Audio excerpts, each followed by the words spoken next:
All right, in 3, 2, 1. Yo, everyone, you're listening to Filmmaker Mike and the boys. Joining me for this episode is Sequester Jester. What's up, guys? We officially have a soundboard now. Yeah, give it a shot. Oh no, is it working? Of course, it doesn't work. That was a good sound. Oh, there it is. Okay. Okay, there you go. Yeah, a little firework. But pretty soon it's going to be customized and updated with a lot more sound bites. All kinds of crap we don't need for sure. Yeah. Also joining us for this episode is Kuya. Happy Father's Day to all the dads, man. How you doing? Yep. And Pinhead. What's up? Alrighty. So we're back. Yes, a happy Father's Day to all the daddies out there. I had a good day myself. It's been nice. But first off, we're gonna talk things. Actually, I wanted to talk to Jester real quick. Yes. I wanted to ask you, because this is something we've been talking about off, we may have mentioned it on the show a few times. Okay. But you had your first, you've now been divergenized to the way of the bee. The jolly motherfucking bee. Yes, I have. My cherry has been popped for sure. And I enjoyed it. I enjoyed it a lot. I tried a few things, so I'll just go down the list of what I remember. So and correct me if my interpretation is wrong. So change it up if feel free. Okay. So I got the spaghetti. They call it the spaghetti there, obviously, right? Filipino Jolly spaghetti. Jolly spaghetti. Yep. Okay. Yep. So that one was like, that's my top for everything that I ate there. Yeah. So far. And then I had their chicken, which was good. The way they did the skin was probably the best part about it. Mm-hmm. Is it palabok? Palabok. Yeah. Okay. So unfortunately I didn't like that. Okay. But my wife liked the meat in it, but didn't like the sauce on it. She liked everything else but the sauce. Did you put the lemon? No, I didn't put lemon juice on it. Okay, that's the reason. That's the reason why you didn't like it. Okay, so next time I will try that with the lemon sauce or lemon juice this next time. Yep. And then the adobo fries or rice. Adobo rice. Yep. Okay, that was phenomenal. Excellent. With the gravy in it, because their gravy is really good. Mm-hmm. I'd say their gravy is probably better than KFC's. Yeah, I know. Those are fighting words, man. Yeah. Well, the gravy just hits the spot. That's pretty good. I enjoyed that quite a bit.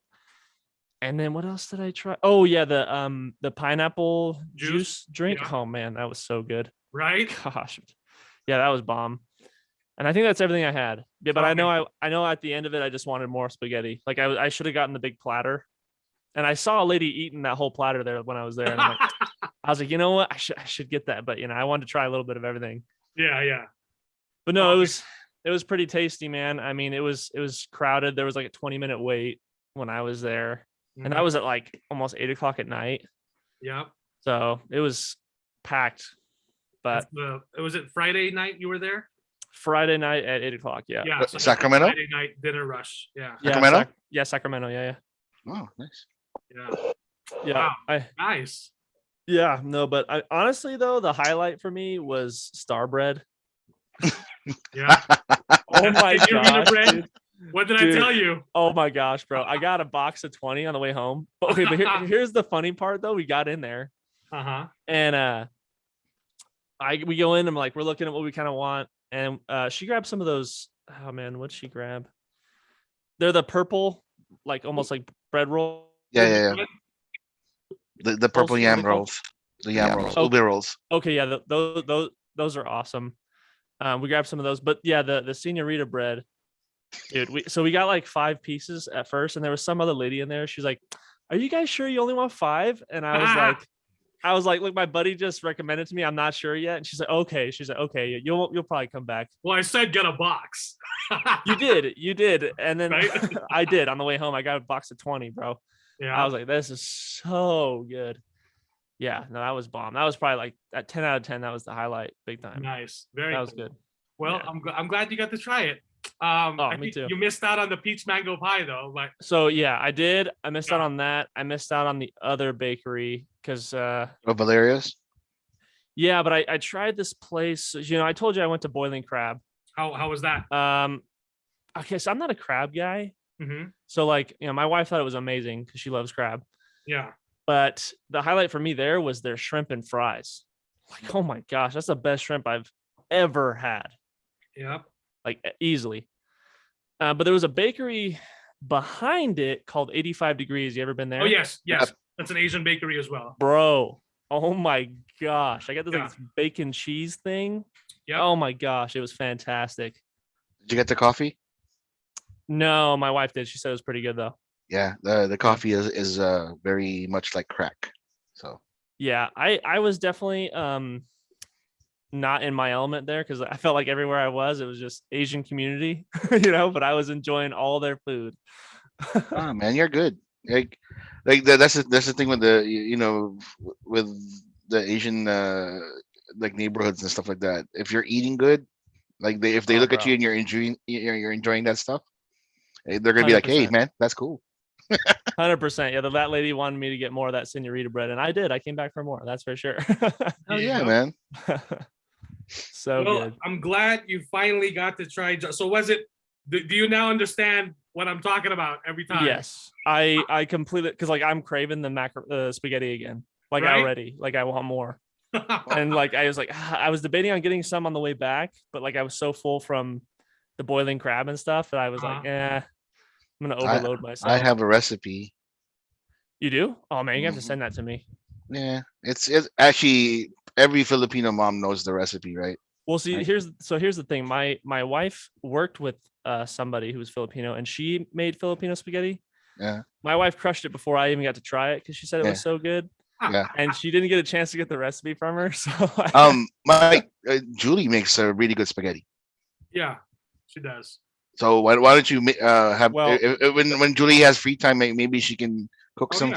for the boys. I'm not Yeah. gonna demand that from his wife. No. No, I'm just saying. I Like, know the recipe. I've made it a few times. Oh, too. okay. oh, Yeah. see, there you go. Well, So if Mike wants to hook us up, I mean, by all Yeah. means, that'd be Yeah. awesome. But yeah. Yeah. yeah, But yeah, man. well, I'm glad you. Oh, how about IKEA? What happened with IKEA? How was that? Yeah, IKEA was IKEA. Like it was just, I mean, as a Lego collector, there was one thing there that I thought was kind of cool. Like I guess Lego and IKEA did a synergy kind of thing where they made. Right. Yeah, I don't know if you saw those. I saw that. Yeah, that was pretty. So I got one of those because those were cheap, and I was like, oh, I've never seen that before. Yeah. But the thing I didn't I didn't like that I had to go one way. Like I was forced in this maze. I didn't like that. Like, and I was going backwards, bro, like one time because I was like, oh man, I want to go see over here. And I went backwards and I felt like I was a salmon going upstream and I started to get like anxiety. I was like, man, this is not fun. I don't know if I like this all that much. Did you know the secret routes? Well, I saw a couple of shortcuts and then I took a shortcut and then I was lost. Like, Oh, I don't know, man. Like I don't like the whole maze thing. Like I get the hype on it. And unfortunately, I didn't get to try the food court because I was there when they opened. Yeah. But I don't know. It's all right.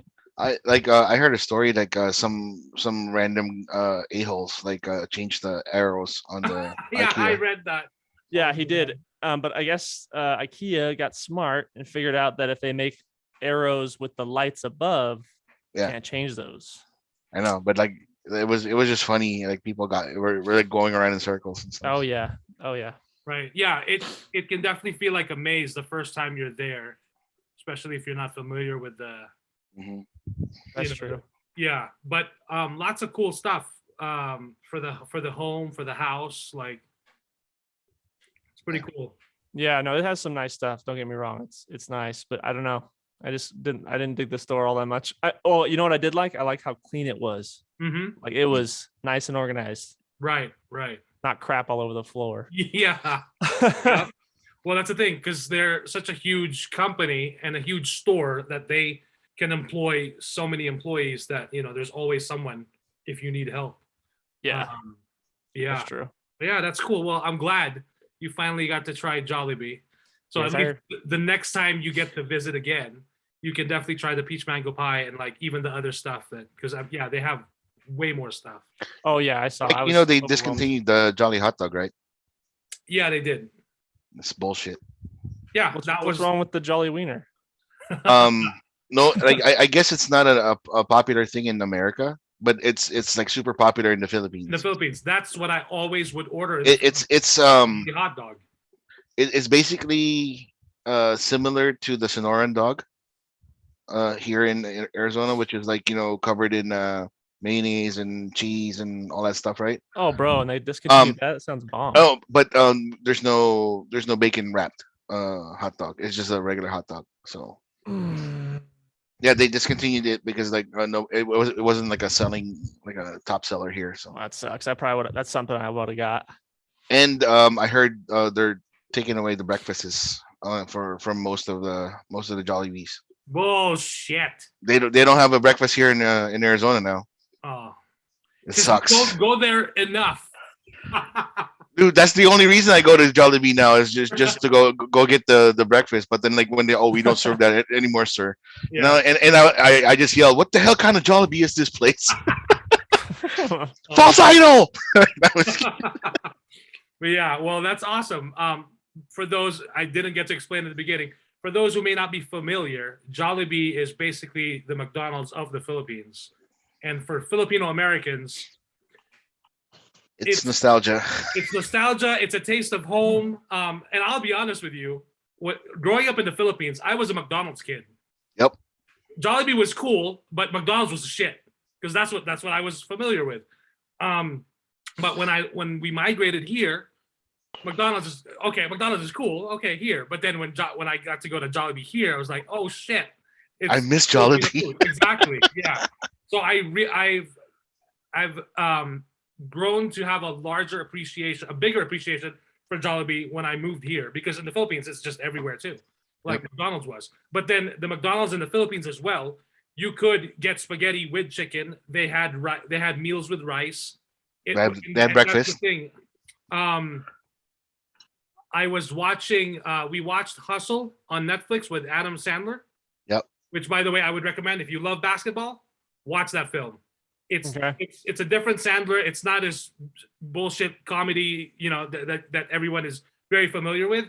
It's Adam Sandler with a little. There's some humor, yes, but it's more drama. It's more, but he's traveling all over the world because he's a scout for the NBA, and wherever he is, it doesn't matter what country, he's having fucking KFC. He's having Pizza Hut. He's having like American cuisine, American fast food, which I thought was hilarious. But yeah, that just reminded me of that. So anyway, we are now going to start the discussion on Obi-Wan Kenobi, episode 5, 42 minutes. And my God, what a start, because, all of the people who were whining and crying that they should show a flashback. I don't know why they're not showing us flashbacks. It starts with a motherfucking flashback. It's not the Clone Wars flashback that everyone was hoping that we would get.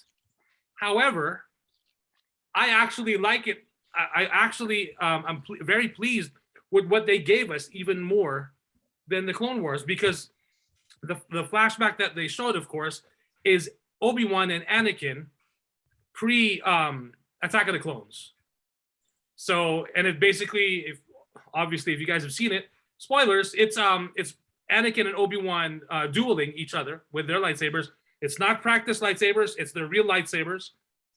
They're on one of the open, really nice. I've never seen so much open space in the Jedi Temple. I thought everything was just enclosed, but no, we got some nice terraces here where you can enjoy that Coruscant air. And they're dueling each other. Ewan McGregor's Obi-Wan looked just like he did in Attack of the Clones, and it's kind of easier to hide with the makeup and stuff. At first, I thought that they de-aged him, but they didn't, because you can see Hayden Christensen and all the memes now of 40-year-old Padawan Anakin Skywalker or 50-year-old. But I didn't mind it because I was just like, it's Anakin, pre-episode 2 Attack of the Clones Anakin. And I like what they did with the episode where we saw this duel that Obi-Wan is trying to teach Anakin, and at the same time, Obi-Wan also learned something from Anakin through this duel, which I thought was interesting because, and then we go to Vader on the bridge of his Star Destroyer, and because of course they were tracking, they were using Lola, because Reva used Lola as a tracker. They've been able to track where Obi-Wan and Leia have gone, and it's basically on Jabim, back to Jabim, and Vader sent, we get the promotion, by the way, of Reva as Grand Inquisitor.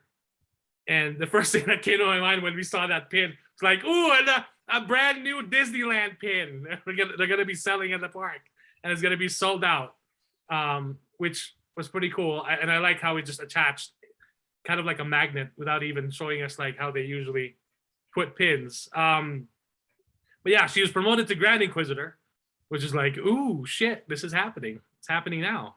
And then, of course, they follow Obi-Wan. Vader sends those landing ships, very similar. I think those are the same landing ships that we see in The Force Awakens at the beginning, right? Similar.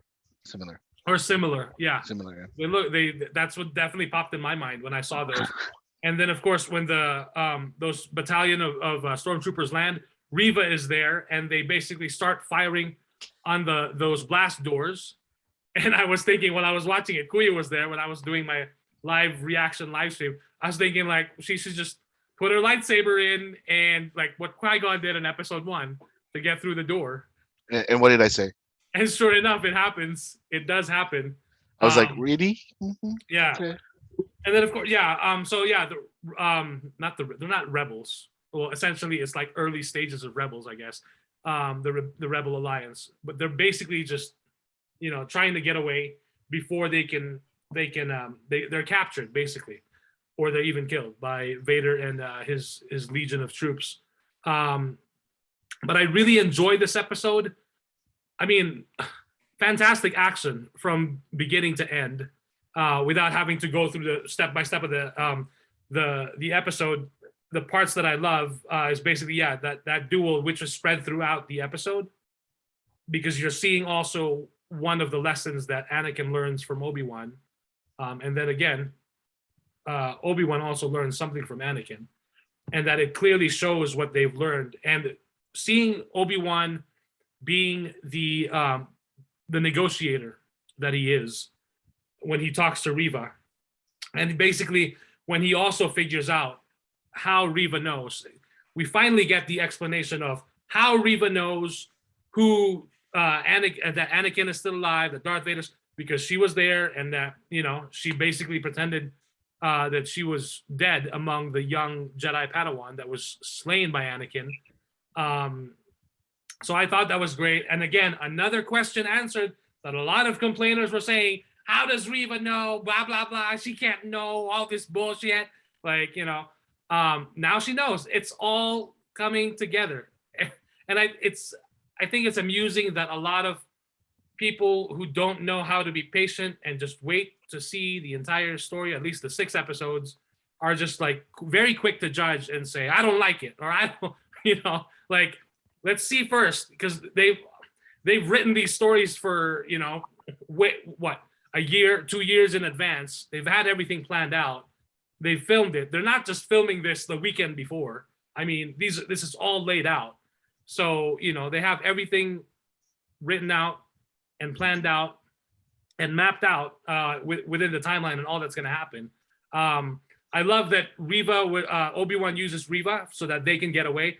And of course, when Vader gets there and he uses the Force to stop the ship, I just thought like, yeah, there's the Darth Vader we know.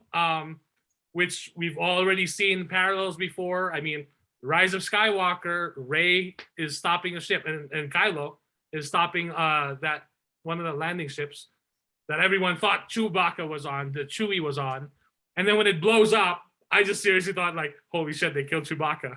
Like, wow, they killed Han Solo, they killed Leia's gone, and now they killed Chewbacca. And then of course, when it's all a ploy, and I love Vader ripping open the ship because he's pissed off, and then the other ship gets away. And then Reva trying to get the catch Vader off guard, but of course you can't do that. Not with Vader. And he's basically just using the Force, and she's trying to like her best to like fight him, but he's just like, nope, not happening, not happening today. And then when he takes her saber, well, she starts that spinning saber. I seriously thought like she was gonna do the helicopter saber and just fly away, be like, do it. But no, Vader stops the saber from spinning, and he basically breaks it in half or disengages it in half and throws it on the ground and tells her like, let's go. Like, come on, I still want to play. I haven't had any playtime in a while, which I thought was great. By the way, I do love Reva's performance, particularly when she is telling Obi-Wan what happened the night of Order 66. There's a lot of things going on in there when she's telling him what really happened, and then when she asks Obi-Wan, "Where were you when we were being attacked, or when my friends were killed, or something like that?" And of course, Obi-Wan just he's at a loss for words. So I thought that was really fascinating. And then I really liked the death scene, the sacrifice of Tala and Ned B. The loader droid, Ned B. Ned B supremacy, is like what I like to say. That was a really cool moment. I really like the music in this episode, particularly. The last episode, when one of the pilots in the airspeeder got shot down, Wade. Like, Yeah, Wade. Who the fuck is Wade? Like, we didn't get a moment with him, right? Like that's my only complaint with that last episode. Like, who the fuck is Wade? Why do I care? Who is he? What is he to the story? Like, at least to the characters. Except of course for now a soldier.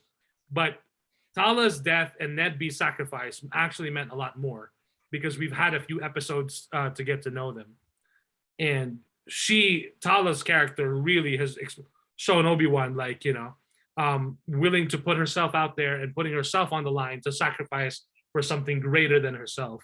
I think is one of the best examples that Obi-Wan has seen. Like, how are you willing to do all of this? I thought that was great. And then, of course, we get the little Leia helping out and being small enough, of course, to fit in the vent to get everything to open up basically the base doors so that the ship can get off. I thought was well done. I wasn't expecting to see Haja again, but he's there. So I'm like, oh, he's back. That's cool. That's a nice callback from the second episode. And then, of course, Reva gets to see the message of. I like the way that the episode ends and with the music and the editing. I thought it was well done, and it really shows that Star Wars works episodically well, especially when the story is captivating. Because Reva finds out when she gets stabbed, and of course, yay, Grand Inquisitor's back. So all the fans who were wondering and anxious about canon being broken apart, or he's back. And apparently we don't even need back to tanks. Fuck your back to tanks. Fuck your explanation. There wasn't even somehow a Grand Inquisitor has returned. Not even that shit. Because they probably learned too. They're like, no, don't just the Grand Inquisitor just came back. That's it. We don't need to explain anything.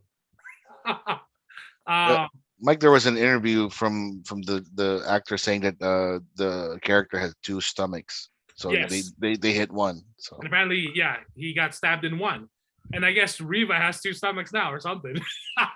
No, she could be like a Fennec Shan, right? Like with the robotics and stuff on the stomach. Sure, but there's a funny meme of Qui-Gon Jinn looking at everyone getting stabbed with a lightsaber and getting to live when Qui-Gon Jinn did it. Like, which I thought was like, okay. But yeah, I like how it ends because Reva stumbles upon the damaged holo communicator of Obi-Wan. She sees the message of Bail Organa and the keywords, going to Tatooine to get help Owen with the boy, and like, oh shit.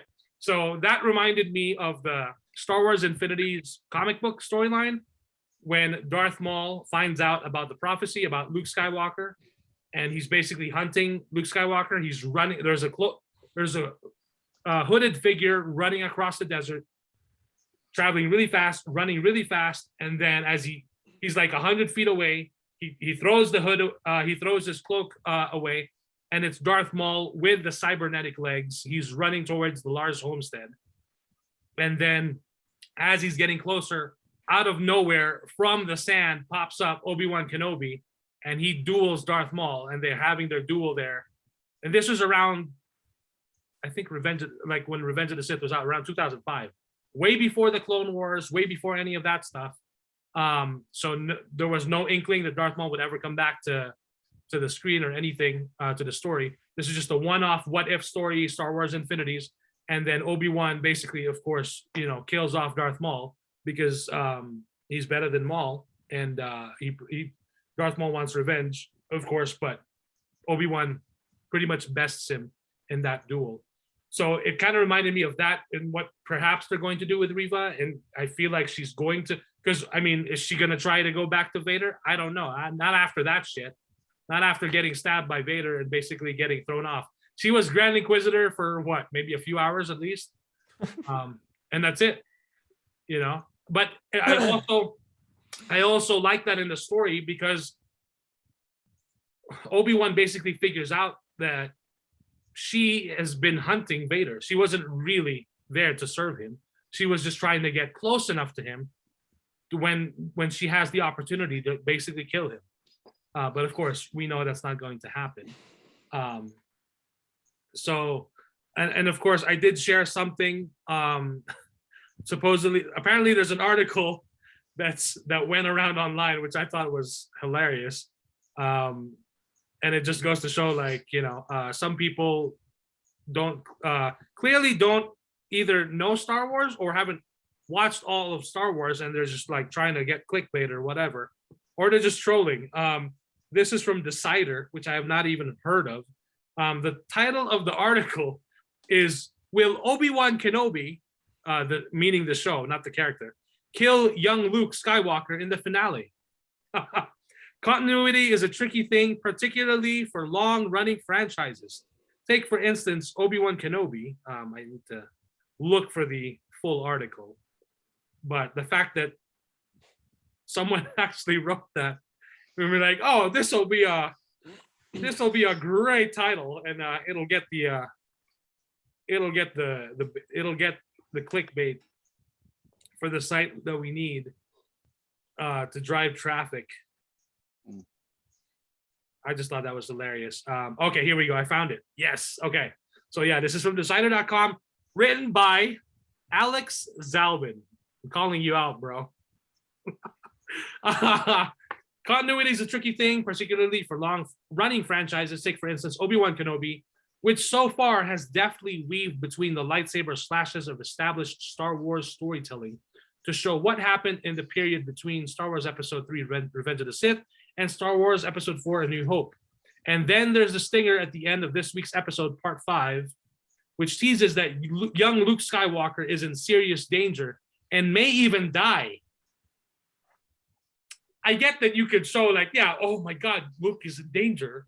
Oh, what's going to happen? That's part of the appeal of that. And he could be in danger, but I don't want to go as far as to say he may even die, unless, of course, the Luke, my bogus theory is that, oh, that's why we get Jake Skywalker in Last Jedi, because it's not the real Luke Skywalker. Somehow it's a clone. I don't know. But yeah, I just thought this was hilarious. And I shared it, I posted it, and some people actually thought it was real, but of course it's not. Anyway, that's my thoughts. I loved it. I cannot wait for the last episode, episode 6. There's rumor that it may be an hour and a half, an hour and 33 minutes. That would be fantastic. I'm all for it. If it is, great. If it's not, whatever. I just want to enjoy it. So, and I have a feeling I will. I've been enjoying the series so far. So your guys' thoughts? So it'll say an hour and a half. That means it'll be an hour and 15 minutes. Yeah. Yeah. I don't know. So far, I've been all over the place with this show because I mean, I wasn't here last week, so I didn't give my opinions on episode 4, which I wasn't entirely impressed with. But as of episode 5, Disney has done a lot of things that aren't quite right. But Vader, they seem to have been on point. Like they have not messed up Vader yet. So I'm very thankful for that. I'm very thankful for the action that we got this episode. And I loved the fight between Vader and Reva. I thought it was fantastic. Yes, I am slightly confused how she didn't just die. How she's like still limping and crawling around. We'll see what happens in the next episode. I'll patiently wait for that. And then when we do the podcast, I'll give my full review on the series. But as of right now, I don't know. I think that I've been struggling with the writing quite a bit in the last episode and this episode, to be honest. Leia, I see a lot of people giving the actor that plays Leia kind of a little bit of grief. I thought she's been doing a fantastic job, in my opinion. But so she was really good in this episode. I enjoyed that. I liked seeing.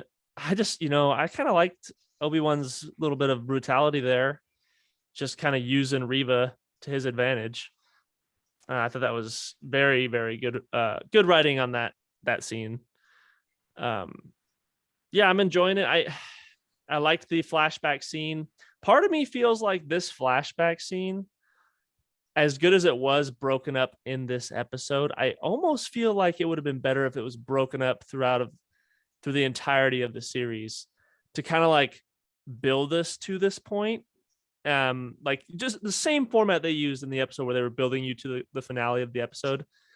But if they were using those flashback scenes to build us through the entire series to this point, I thought that would have been really cool. Again, I don't know. I have to see it in order to like really agree with it, I guess. But I just in my mind right now, I think that would have been a better option. But yeah, I didn't have a problem with the not de-aging Hayden. Yeah, he looked a little older, but it was like, yeah, who cares? Still looks good. So does Ewan. So it worked out. It was kind of cool seeing a pre-Attack of the Clones scene. I kind of liked that. I kind of, it's kind of nice to have some more stories like that. But yeah, I'm gonna patiently wait for the 6th episode to come out. I'm hoping it is an hour and a half. That would be nice. That would actually make it the 6 hours that they said that they would deliver on, and that would be cool. If they don't, whatever. We'll see how it ends. I feel, in my opinion right now, if they don't stick the landing with this series, I'm probably not going to like this series all that much. And let alone even want like another season to it. I'm already hesitant about another season to it anyway, because it sounds greedy. They didn't have one already prepared, but anyway. Yeah, I think I got all my bases covered there. Yeah, I think that's it. That's all I wanted to say. Kuya or Pinhead, whoever wants to go. You can go, Kuya. I fucking hated it, man. No, I'm just kidding. It was nice. No, it was good. Like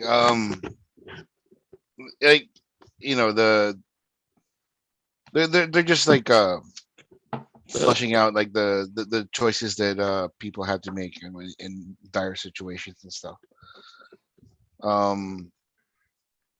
Like I told everybody before, like the past few episodes, I've been entertained, and like this one was really entertaining. Seeing, Jedi Master and Padawan talking shop and talking shit to each other was kind of cool.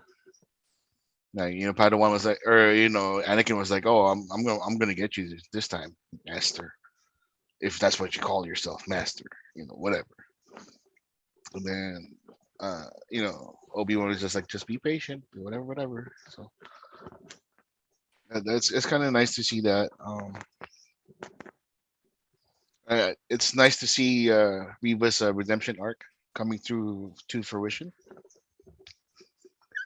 but not really. I don't know. I think she still wants some. She still has evil intents when it comes to Obi-Wan. I think she wants to kill Obi-Wan too, or she wants to just destroy the Jedi Order just because her and her friends were left behind. Man, that's cool. Tala they finally explained why Tala is helping out and all that stuff, and of course she had to do the hero sacrifice, which is cool. That was the same little explosive device that Leia had in Return of the Jedi, Yes, right? thermal detonator. Yes. Okay, Yep. they look familiar to me, so that was kind of cool. Um, the like the first instance of the rebellion, or the first showing of them gathering together and fighting for each other was kind of cool to see. Yep. Like everybody was like, they weren't, per se like soldiers yet, but they were just like fighting for their lives, which was kind of nice to see that. And then people were just carrying out orders and left and right. Vader like start killing the the transport ship was kind of cool. That was nice. I didn't see the second ship, so I was like, "What the kind of bullshit is this?" So I had to rewatch the scene to see it again, and I was like, "Oh, the secondary ship is right there, right in the background." I didn't see it the first time, so I was like, "Holy shit!" Like he stopped it and he ripped the thing apart. Where's everybody? And then like they flew on the second ship. I was like, "How the fuck did they do that?" I was just like in my head, thinking that, but like um like I it kind of ruined the scene for me for a minute, but then like when I rewatched it, I was like, oh, okay, I understand now, so never mind. um Vader just like stopping Reba's attacks with just the force was pretty cool, my opinion. It shows that like uh when Reba thought that she can take out Vader, it shows like the distance in their abilities, in their power and all that stuff. So like it's just like you're not even worthy of me opening up my lightsaber. So I'm gonna use yours, and then I'm gonna Yeah. stab you. Yep. So that was cool. Like him like slowing down it reminded me of the video game. The him slowing down the helicopter thingy, lightsaber thing. That reminded me of the video game. Like when you slow down things, and it just slows things down, so you have enough time to do a Jedi jump or whatever. Uh-huh. So that was kind of cool. Um, yeah. Uh, it's a nice episode. Again, I've been fairly entertained with all of the episodes so far. So I truly hope there is another lightsaber battle between Obi-Wan and Darth Vader. Um, and then like I don't know, like maybe like there's some sort of redemption for Reva, but I'm not 100% sure. She really wants to kill everybody now at this point. So I like you guys said, I hope it's a longer episode than the little short shit that we've been getting. So I I really want to see like more epic things and stuff like that. Oh yeah. Overall, I was entertained. So, Pinhead. At this point, I don't give a fuck about this show anymore. It's boring to me. I've had enough. This episode was fine for what it was, I guess. I could have been doing a lot of other things though, like digging on my cock, Oh, you gosh. know, looking for change under the couch. There was a lot of other things I could have been doing with my time. And some of the shit on it, I know a lot of people are nitpicking, but the de-aging shit, it was fucking lazy. It's the only reason why I think they should be smashed into their fucking nuts for it is because it's Disney once again being fucking lazy with budget, with time, and actually doing it. It's not that hard. It's just, fuck it, we don't care. So, in my opinion, fuck this show. I don't care. If you can't be brought to do the basic fundamentals of your fucking job and you don't care, then as a viewer, I'm not even a Space Wizards fan. I don't fucking care. So fuck the show. It's grot. There you go. Alrighty. I do want to mention also, I forgot to mention earlier, with the duel and the lesson that Obi-Wan teaches Anakin, and he reminds him that your willingness to prove yourself will be your undoing. And sure enough, it does happen in this episode. And also because he's acting emotionally, which in that duel he was being emotional. So when he was charging, wanting to get Obi-Wan, when he stops that ship and then he rips the ship open, he was being emotional. He was clearly not looking carefully enough at the situation, that the other ship was right there. We did have a conversation with Brad about this, Jester. Mm-hmm. Brad from work, and I loved how he was describing, like he was happy with the episode because of a lot of Vader, of course, the Vader centric episode. But he had some other comments that I thought was fucking hilarious. What did he say again? I forgot. You have to remind me. There's something to like people say, well, why couldn't Vader just stop the second ship? Oh, like, yeah. Oh, yeah. Which reminds me, I would like to invite Brad to the next episode when we talk about the 6 episodes. Absolutely. Even for that, because I definitely want to hear his thoughts, because he's been also watching this show. But that bit made me laugh, made me laugh out loud. But yeah, so yeah, I'm definitely gonna have to invite him so that we can also hear his thoughts. And if he listens to this before that next episode and he wants to call in and say his comments again about the episode, that would be fucking fine too, because it was hilarious. It was like, but yeah. Also, I noticed Vader when he was dueling Reva, he moved a bit slow, like when she was behind him. It also reminded me of how Vader, when Vader is in the suit, when you see it in Revenge of the Sith, as soon as he stands up and he starts he pulls his hands away from the restraints and then he walks for the first time. He's basically walking. It's an homage to Frankenstein. He's walking almost like Frankenstein, like as if he basically has new legs, right? New cybernetic legs. He had to relearn how to move and even how to fight, because he's no longer the same. It's not Anakin human completely anymore. He's encumbered by this armor and this suit. So when he was fighting Reva and she was behind him, he moved slowly, and I was surprised he doesn't turn right away, because he was kind of left open for her to strike him from behind. But then he still gets the best of her. It's been 10 years.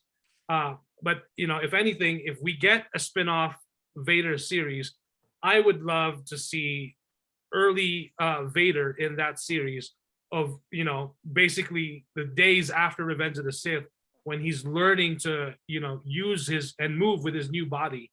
And when he has to build his lightsaber and bleed the crystal and all that stuff, I want to see a lot of that early Vader stuff, because I think there's a lot of potential for the character there, as far as showing us a side of the character that we haven't seen before.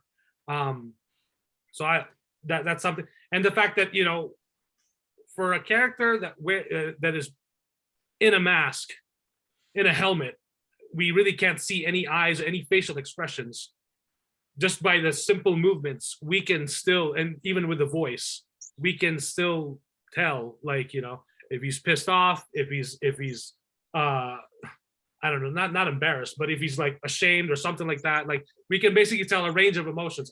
I mean, at least I can, with that. So I applaud them. And again, a lot of fans were complaining there's not enough Hayden before this episode.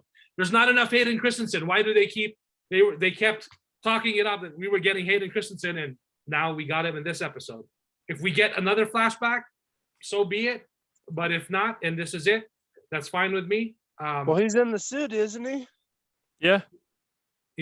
Well, yes, he is in the suit, but then there's also you get lots of it.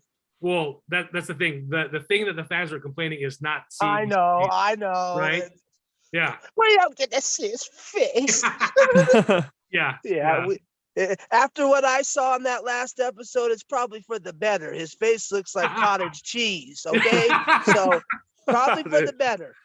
Yeah, and Like- that is the really the frustrating part because my God, Disney has all the money, and yet Mhm. They don't want to spend their money, man. That's the thing with Disney. Like But it's that's the thing, though. For a show Hoard it. like this, for a big show, I mean, Star Wars. It's in the name. You spent $4.5 billion to buy it off George Lucas, and it's going to yield returns anyway in the long run. well, they need to make Money. the CGI for Miss Marvel. That's why. So, All this, No, yeah, but- all that budget went to Marvel. Yeah, there you go.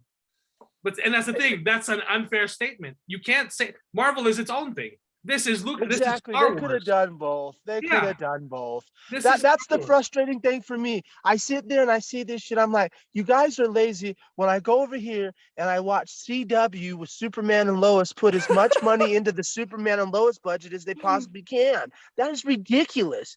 The CW should not be a company that's facing bankruptcy should not be showing you how it's done. You're Disney. Stop this, you lazy fucking bums. Yeah, and that's I'm not gonna let you. I'm sorry. I like them too, but they do not get a pass for this. They do not get to get away with it. They are a multi-billion-dollar conglomeration. There's no excuse. Oh man, Yeah, I need that. and I need that that's- soundbite. The can't keep getting away with this. yeah, can't keep getting away with it. Wait, Mike, Like, it's Mike, ridiculous. Mike, going back to what you said about like Vader moving slowly and stuff like that, Uh-huh. do you think it's just because the arrogance that he knows he's better than Reba, and he knows that Reba is not good enough to fight him, in a way that he has to defend himself properly. That's why he's just like moving slow, like. It could be that as well. I took it as he was blowing off steam. Like you could clearly, Mike was talking about how you could see his emotions, even Yeah. though, like you could tell he was pissed when that second ship took off. Like you could just Yep. tell he was pissed. And I took it like, I took that fight between him and Reva as him just like, You know what? cooling, Like I'm just cooling gonna. off almost. yeah. You know what I mean? Just like, you know what? F you, this is going to be 'Cause easy. I just need to, To be honest with you, like with Vader being so mad at that point when the second ship left, he could have force stopped Reva and then just crushed her like a fucking Oh, paper, yeah. paper cup. You know what I mean? but she's not even worthy of that. That's what he was Yeah. getting at. Right. That's why Clearly. he wants a duel. He wants to Yeah. humiliate Come her on. too. Like another thing I thought that could have been handled better than just stabbing her and then making her live.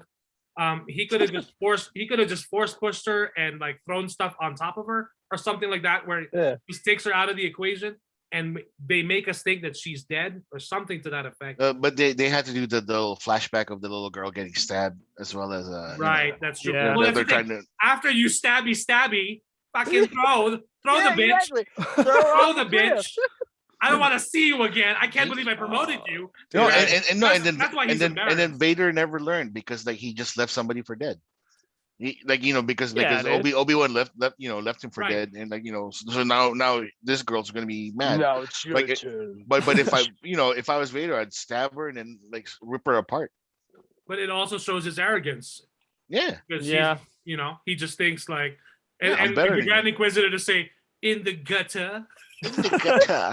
I did like that dialogue with her, but I mean, I don't know. I just Hey, she's It's lucky like- Michael wasn't standing over her, because if it was Michael Myers, she would have got her head kicked in about 16 times and you would have known she's not it's coming like, back. It's like, dude, you got her once when she was a kid and you missed, and then you got her again when she's an adult and you missed again. It's like, bro, now you're just getting lazy. And like I said, like 3 kids in front of you with a lightsaber. This sounds horrible, but like, how'd you miss?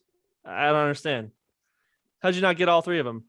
See- how can you not detect that somebody's still alive? What kind of Jedi are you? And at that point, he was. I mean, Mhm. Grant, I understand that at that point he was like super tormented by everything. So like, I can kind of see, but the way they made it seem like when they were doing the editing, it seemed like he was there he stood there. He didn't just like slash him and walk through him. Yeah. He stood there, He and stood like, there and stabbed her and then just waited for her to flop down and then fall over and turn into like Batman Arkham end scene. You know what I mean? Like, yeah. so I don't know. Some of that was just, it just felt weird. And then for her to be alive again, like crawling over to the comm, I was like, I don't know. Let me see how this ends. I don't know. We'll see. We'll see how it ends. That's why I think he meant to do that on purpose and see, like, he even says that youngling, like he remembers her. Yeah, he's like, I knew it. I knew it was you, bitch. Yeah. Yeah. Well, then maybe he's doing the same thing to see how far she'll go to get at Kenobi, and he'll follow her there. Maybe that then, like, because like I could see her trying to. I don't know. I could see her going back and saying like, "I found Kenobi, I hate you. redeem me," or something like that. You know what I mean? I could see her doing something like that. But like, I don't know. I hate Sam.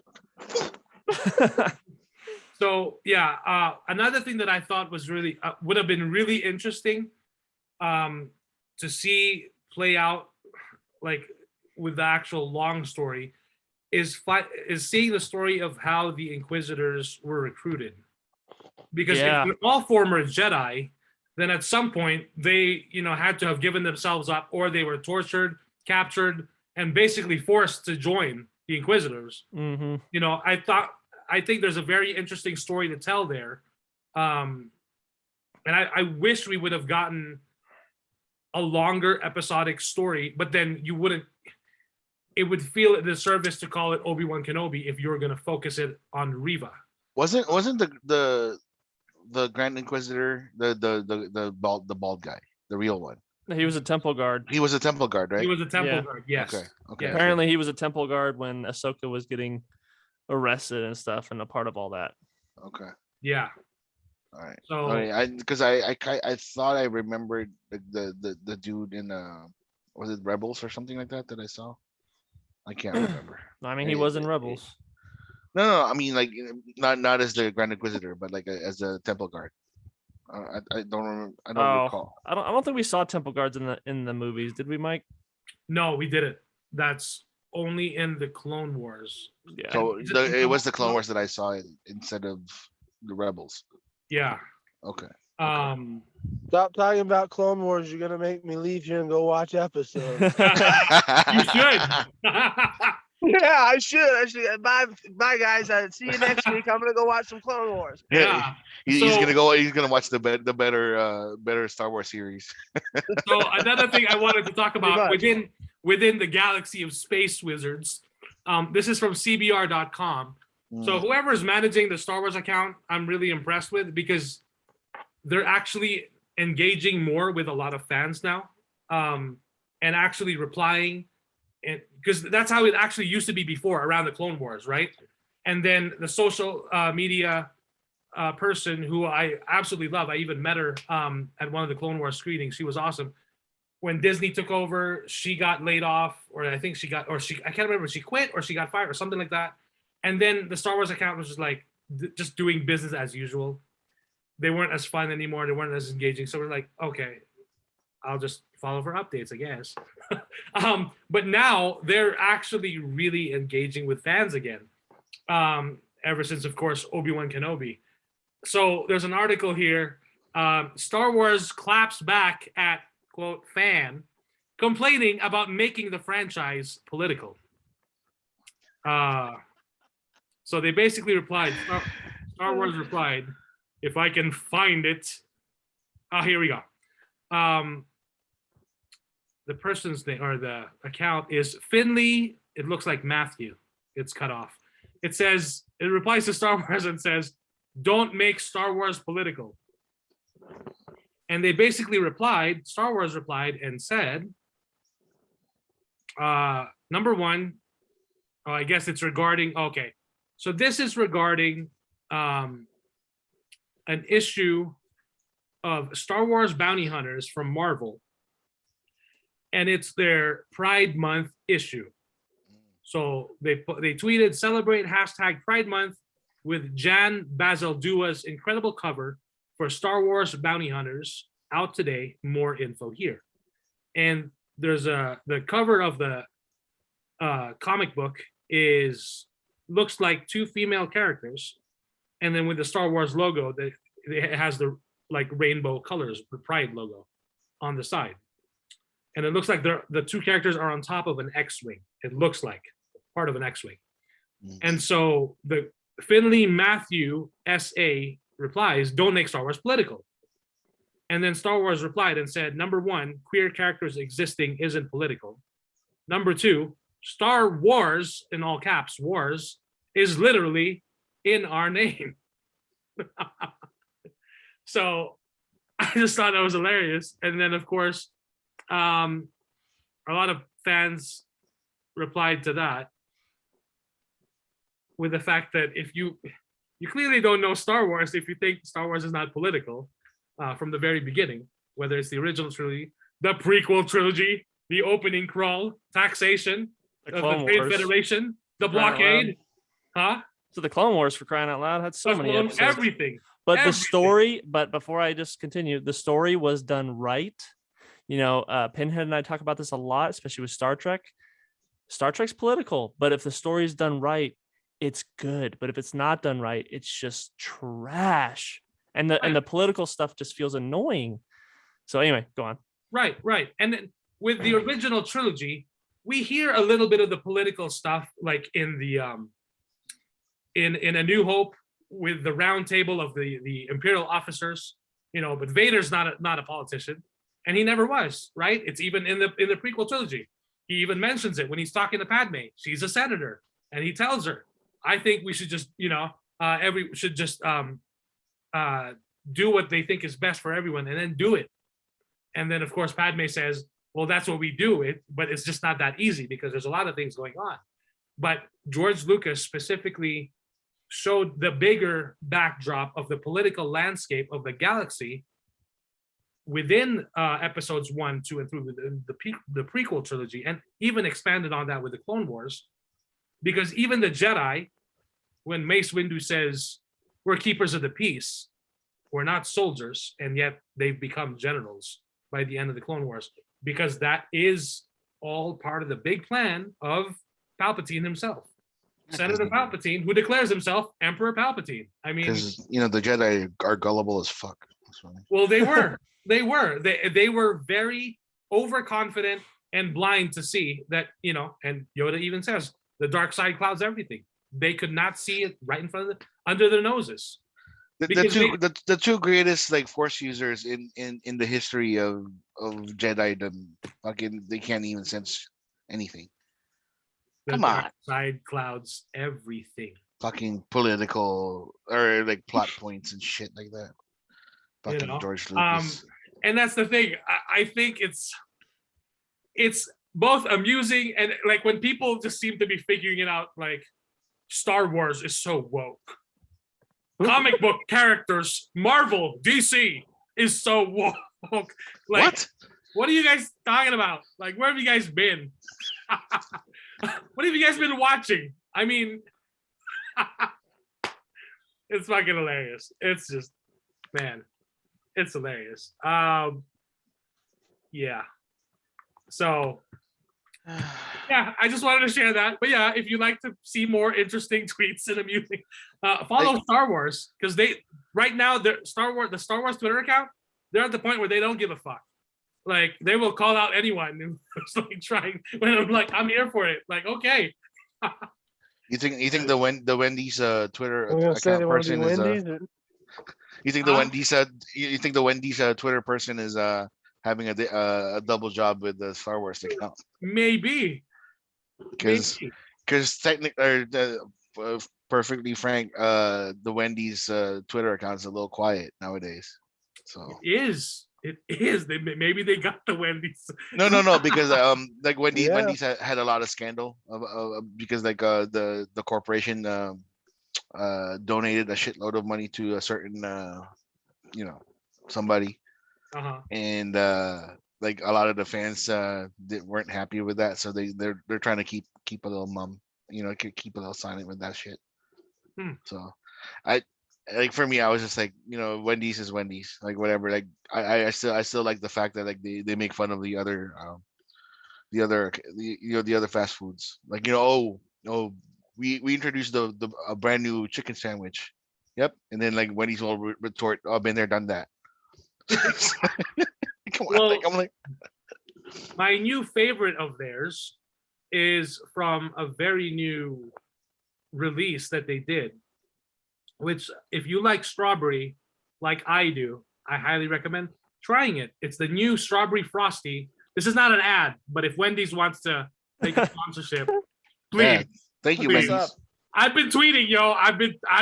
Come on, I've been tweeting, but So Wendy's introduced their strawberry frosty, which, as a strawberry fan, I think is great. Mhm. I enjoyed it, and the best part is when I ordered for one, they didn't tell me our frosty machine isn't working, sir. Ooh.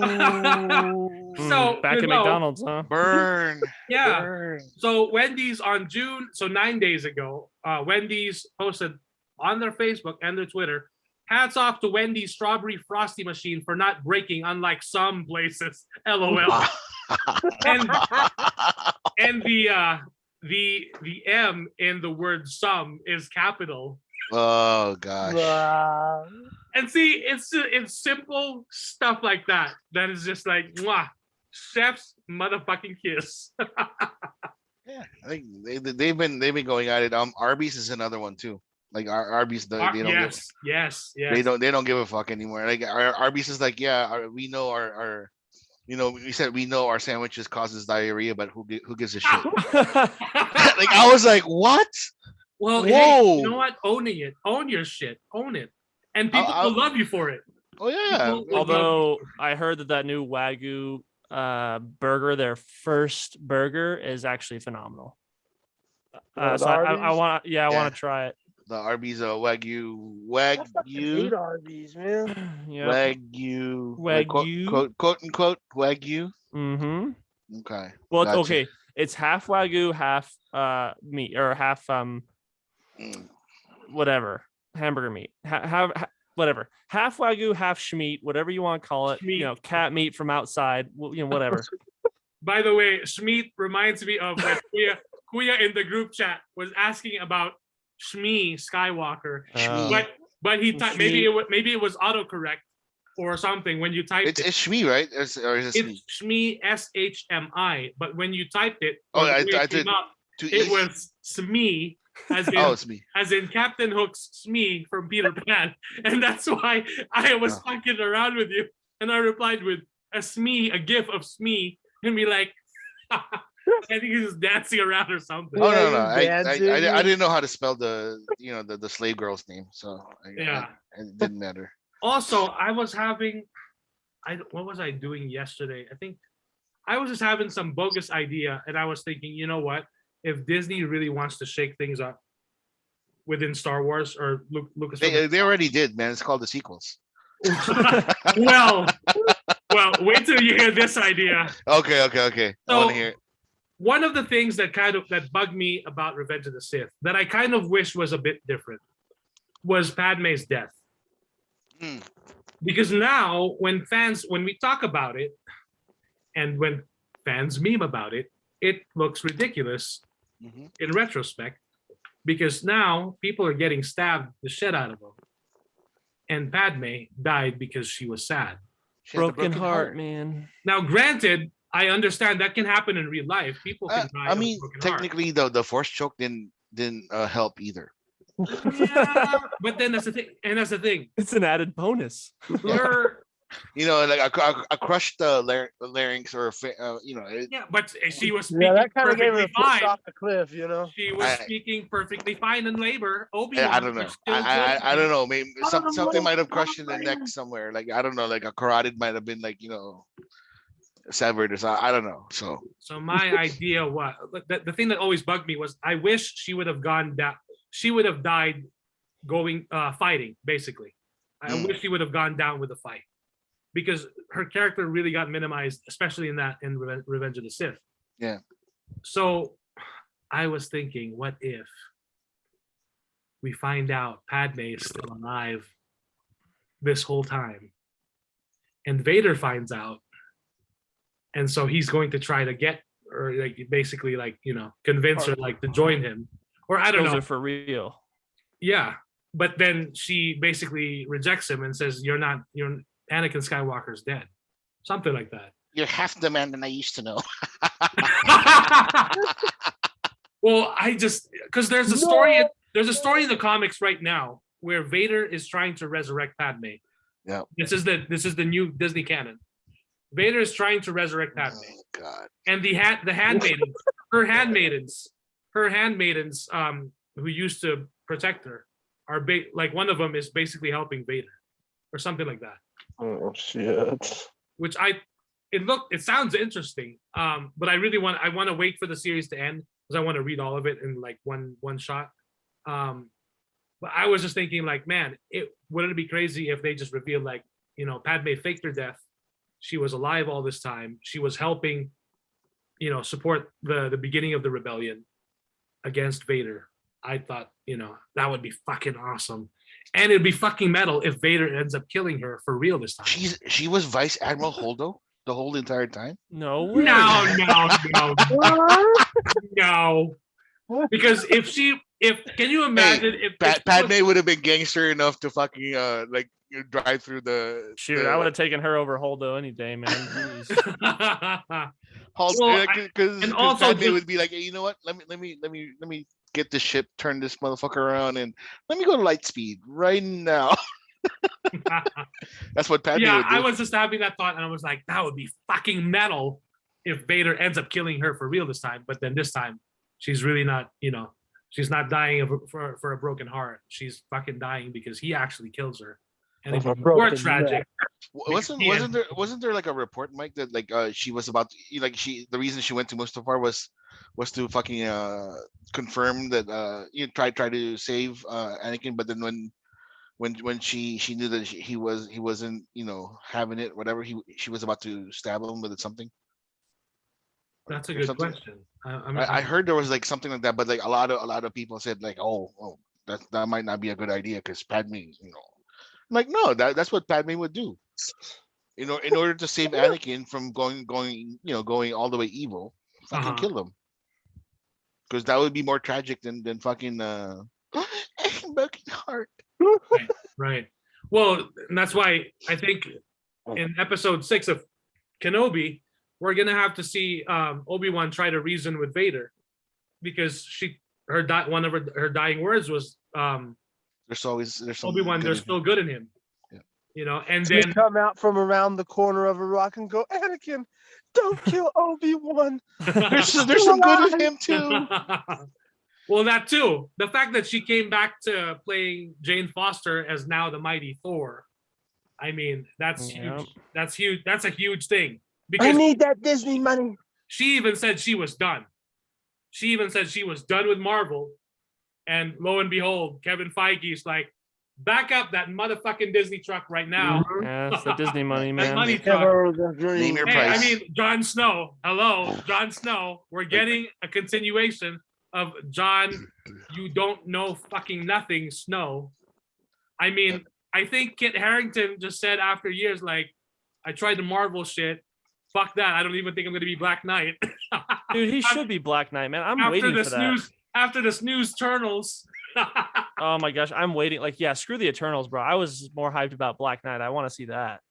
See, I think had they shown something like that, I would have been like, oh my God, that's exciting. Dude, they all hyped us up at the end of like the very end of the credits. They hyped us up. He's reaching for the sword. And then you hear Ali's voice. It's like, dude. They should have at the end, they should have had a stinger and be like, check out the new Marvel audio podcast, because we won't show you shit. You're gonna hear it. And Pretty much. there you go. And he knows better because HBO dropped the bag, so now he's back at HBO eating pussy. And I don't blame him. In Game of Thrones, right? Who would blame him? Because overall, Jon Snow is a beloved character from Game. Everyone loves Jon Snow.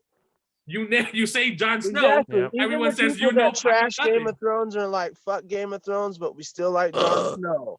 Exactly. Because when everyone thought he was dead, spoilers. Because he was the true king. Yeah. Not Brandon Broken. So are they gonna retcon? Are they gonna retcon? No, it's probably gonna be like the further adventures of the King of the North. Yeah, all the way in the north. And how he learned. I mean, like because he went back in solitude. He went back to the wall. Right? Yeah, all the way in the wall. Like what the fuck is out here? And then to the window, and then to the sweat down. Hey, I'm telling you, there's gonna be a scene where they show how he learned how to eat pussy so good. So I'm telling you. There you go.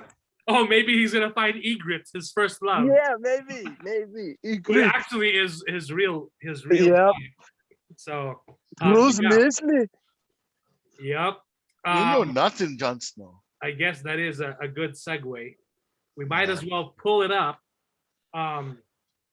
So yeah, Kit Harington. Oh god. Let's just read the details. Just so Butterball can sit on his lazy fat ass a little bit longer and not make another book. Like, this is ridiculous. Can we fucking confirm if Tyrion is gonna be part of this? I'm sure they'll Oh. bring him in, dude. Because I would love to have Tyrion be part of Oh, the he's show. like another Emmy. No, Another and Emmy? he kept calling one of my favorite parts of the show. He kept calling Jon Snow bastard the whole entire time. Yeah. And then he said, like, you know why I keep calling you bastard? Because you use it as your fucking shield. You use it as your weapon because you are a bastard. And I'm like, Hey, if Hornswoggle has any say over it, he won't be in it. He'll Hornswoggle- take his damn kneecap. Hornswoggle will be the new Tyrion. oh, He'd be Jesus the new- Christ. He'll be Busted Tyrion's kneecap. cousin. And Hornswoggle's a G, man. Yeah, because Hornswoggle's been known to pull a blade out on a motherfucker. So just watch it. Like, So here, this is from Variety.com. This was just announced on Friday. Kit Harington attached to Jon Snow Game of Thrones spin-off series in development at HBO. hooray. Kit Harington is attached to reprise his role as the fan favorite hero in the live-action show, which would take place after the events of Game of Thrones, There you go. potentially opening up what many thought was an ironclad ending to the wildly popular series. Oh, please. In the final season of Game of Thrones, Snow realized his true identity and that he could be an heir to the Iron Throne. The series concluded with his exile from Westeros as he rides into the haunted forest with Ghost and the wildlings to begin a new life. Yep. So it is the haunted forest, so I guess there's something there. Since the potential Jon Snow It's the sequel haunted series, forest with all those nymphomaniac fairies or whatever they are. Like, The one that stab people with the Yeah, glass yeah. knives. I'll Yeah, that's the Yeah. one. you into a husk dick. yep, Oh, uh, I just wanted to make sure. yeah. The first man. What do you call the first man? Something like that. I can't remember. It's been so. It's too much. It's been a while. It's possible that familiar characters such as his half siblings Arya Stark and Sansa Stark could show their faces. HBO's titties. upcoming spin-off House of the Dragon, which is set 200 years before the original series, premieres on August 21st.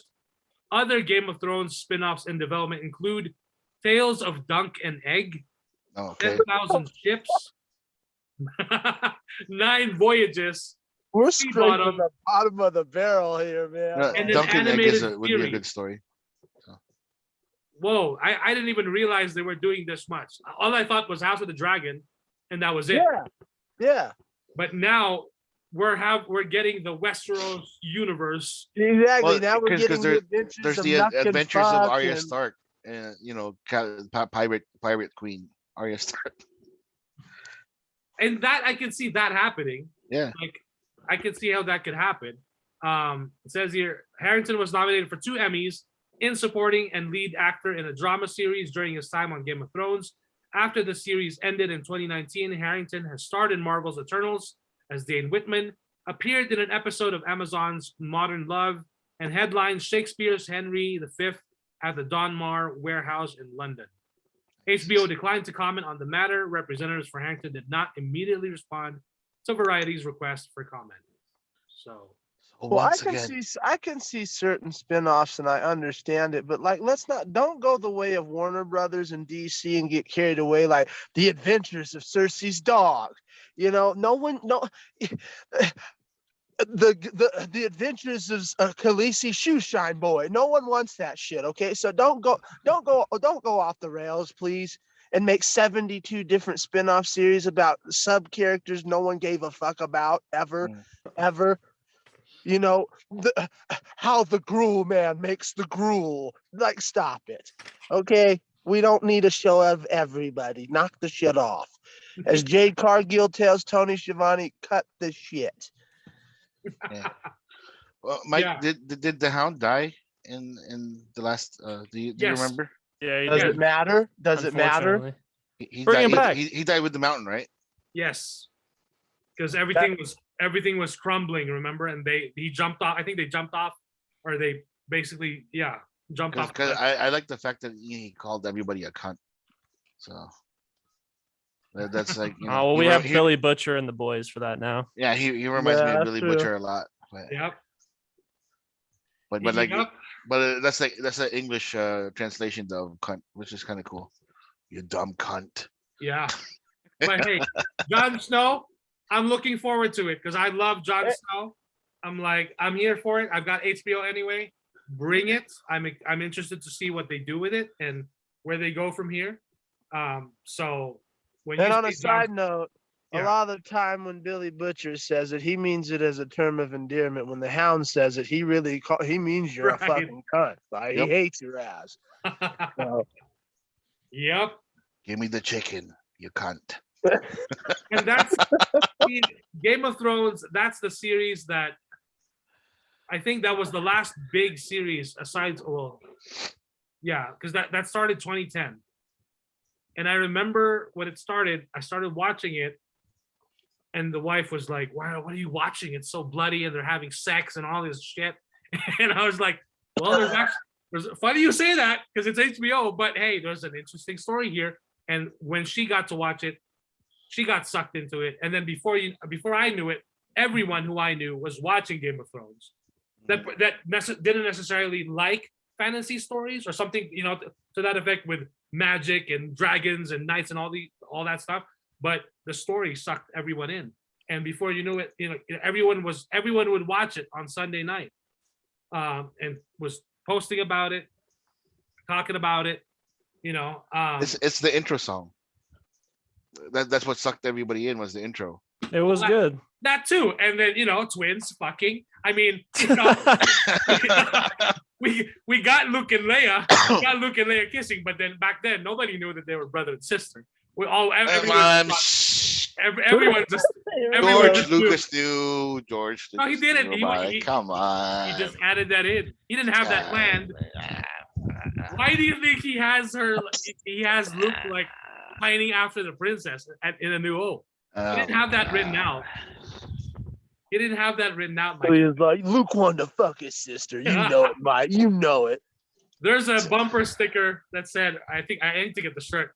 George, you should thank George Lucas. He made it cool to kiss your sister. Wow. Oh, God. That's fucking hilarious. But yeah, Game of Thrones. See, when they announced House of the Dragon, I'm like, okay, it looks interesting. I'll check it out. I'll give it a shot. Why not? But when you tell me Jon Snow is coming back, it's like the Harry Potter series. They're like, oh, we're gonna do Fantastic Beasts. Like, okay, interesting. It's still not as cool as Harry Potter. Just give me fucking Harry Potter. Give me the fucking Big Mac. Don't give me a fucking Great Value brand hamburger. Like same thing with fucking with what's happening now, of course, which is interesting. All the drama, I'm sure everyone is caught up with the drama, maybe or maybe not, with the drama of the ongoing adventures of the Flash. Ezra Miller. Oh, Ezra man. Miller. This got issues. So It's like the worst case scenario Shia Mhm. LaBeouf. Yeah, exactly. It's I thought Shia LaBeouf was bad. Because Yeah, I thought he's gone Shia beyond the mode. Like, yeah, and it's interesting because Warner Brothers has not officially spoken up about it yet. They haven't? No. because That I blows heard, my mind. I heard that there was rumblings that they were gonna do a shitload of reshoots because he's gone. Yeah, man. But I okay. haven't heard any confirmation about that. So How is he not gone yet? I'm looking. Okay. that's insane So, to me. A quick Google search with Ezra Miller. There's an article on Vanity Fair. Report: yes, Warner Brothers is aware they have an Ezra Miller problem. The Flash was supposed to launch a new and profitable chapter for the studio. Now it's, quote, hope for the best. Because remember, this Flash movie supposedly was going to reboot the entire DC universe. The universe doesn't want the DC universe to be rebooted. The universe doesn't want that to happen, and God himself told the Warner He's like- Brothers Warner, fuck you guys for ruining Zack. I like Zack You Snyder's should have listened Justice to the League. guy. He had a 5-movie plan, and yet you guys think you can come up with all this shit. When you look at the Justice League cast photo now, all are gone except for Gal Gadot and bro Aquaman. Jason what's- Momoa. Jason Momoa. Because you remove you remove Ben Affleck, you remove Ray Fisher, Henry Cavill, and Ezra Miller. That's 4 from the 6 of the Justice League. And so Pinhead, I remember, asked me like a few weeks ago, does Ezra have a huge, well, he obviously has a huge role in the Flash movie, but aside from that, he's playing 2 characters in the movie. If you see that trailer, if you watch that trailer, you see 2 versions of Barry Allen, and it's both played by Ezra Miller. And at this point, the movie is done. They're done filming it. So now Warner Brothers has a really big problem because aside from that, they spent all that money for that movie. It's probably being edited right now. But now at the same time, maybe it's not even being edited because they don't know what to do with it, because you're facing a problem with right now Ezra Miller, who has apparently not been caught by the authorities yet. He was taunting the police, the authorities, on his Instagram, or they, not he, was taunting, and he apparently disappeared, deleted everything. So what's interesting now is what Warner Brothers is going to do with this situation, because the movie has been delayed to next year. But Fucking scrap it, or like Yeah, do scrap or it. scrap I it, find it hard. or do the reshoot. That's it. But that's the thing. This is not just going to be a reshoot. It's going to be a major overhaul, because Then- it means Then they're so going be to it. recast- This fucking cancer, which is what's happening to Ezra Miller, he's turning into the biggest cancer. And people think that the shit with Joss Whedon and and the incidents with the crew and the staff is bad. This is fucking worse. Right. They Well, if you think like Amber Heard was bad, this is worse. Now, So- funny that you mentioned Amber Heard, because now there's rumblings. So supposedly she only had 10 minutes of screen time in Aquaman 2. Yep. Oh no. But now, so supposedly she appears at the beginning and at the end of the movie, and that's Thank it. God. But now, with what happened after the trial, there's now rumblings that supposedly that it's going to be entirely cut out. Can we bring Khaleesi in? She would make a perfect Mira, to be honest with you. She would, and that would get everyone excited who love Game of Thrones as well, because it'd be the reuniting of Khaleesi and Khal Khal Drogo. Drogo. Yeah. But I don't know. Do you think Warner Brothers likes to use common sense? No, I don't, because this doesn't make any sense at all, because I don't understand why they're at the very least not even making a statement of anything, of a declaration, because Johnny Depp got an accusation. They gave him Das Boot out the door automatically from the Fantastic Beasts. Man. This guy, we know he's doing this shit because he's pulling the Roman Polanski shit. You don't run unless you know you did some shit you know you're going to get caught bad for. We know what he's doing. And they're going, what can we do? Are they walking on eggshells because he I got considers himself cerebral Dave? palsy. What is that? What are you doing? They might be. And that's why I said there's a fundamental problem, and something big is going on behind the scenes, because you don't just go, well, we're going to give that guy the boot out, and now we've seen what good that was after this trial, and we're going to watch this kid run amok and go, huh. There's something wrong. Something's rotten in Denmark here. Yeah, and then There's something wrong. I still have to share it in the group chat, but DC Comics also released, or I think someone released the cover for the comic book tie-in for the Flash movie, and the artwork is done by the director Andy Muschietti himself, and it features Ezra Miller's Barry Allen, who's half naked, getting the Flash suit on, which kind of looks like very questionable. because it's just like You know what? that's the best choice. I bet you they're gonna pull a what's that one that was Heath Ledger's last movie? Oh, the Imaginarium of Dr. Parnassus. Yes, thank you, Yeah. Pinhead. I bet you they're gonna pull something like that where they just like swap them halfway in the movie or something like that with Grant. Which is totally fine because at least Yeah. with that, you're saving money from having to reshoot the whole movie. Right. And you're also you're also saving all the work that everyone else put in. Michael No, Keaton is in this movie. And Exactly. That's what I'm talking about. Like, you can't just scrap it because by doing that, you're punishing him, yes, but then you're punishing a group of other people that worked hard on this shit that have nothing to do with his shitty behavior. Right. and Grant Gustin is a beloved Flash. So True.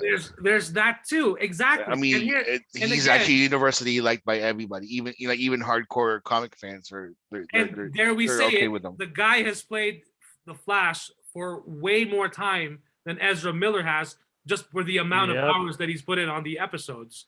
So I mean, it would be common sense to do that. You know, if but I don't he think if he Warner survived the season one fucking suit, he can survive anything. Because that season one suit was bullshit, bro. Well, I didn't have a problem with it. The story of season one was top notch. Oh yeah, but the suit was like god awful. It was horrible. Like Well, it was they had like all the CGI budget, but give him a fucking costume. You know, don't give him like, you know, red leotards in a fucking lightning bolt right here. You know, that's Well, it wasn't a leotard. It's more like It a was- leather suit. I don't know, man, but like they need to do something and do it quick. Yeah, because the the- Amber Heard situation is much easier because you could just recast and refilm those scenes Yeah. if it really is 10 minutes. I mean, And she's not the main star as well. I know a lot of people like to her fan base like to believe it, but it's not like if this were Jason Momoa running amok, then you got a problem. right. And it's and Mara's character was much larger part in that first film, but in this second film, supposedly, it's been trimmed down. Yeah. So, but I do hope they go with that, and where when Ezra Miller's Flash travels within the multiverse, he gets, it's a different Barry Allen, different. You know, the actor. Speed Force like does a facelift, and all of a sudden Grant Gustin shows up. Sure, why not? Then I'd be like, oh, hey, Anything- I can accept that. They're gonna have to anything do is something possible. because otherwise they're gonna. And not that Warner Brothers cares, but if they don't, they're gonna look like complete hypocrites. Regardless of what happens at the end of the day, they're gonna look like hypocrites. I don't think Warner Brothers cares at this point after their great I think track the record, new- but you know. The new heads of these guys. I think the new Discovery board, because they started firing like all the old Warner Brother people, right, Mike? Yeah. So like this new ones they're very careful with their steps, and then but when they make a step, they fucking actually do it. So So the But CEO, we'll see. They haven't yet.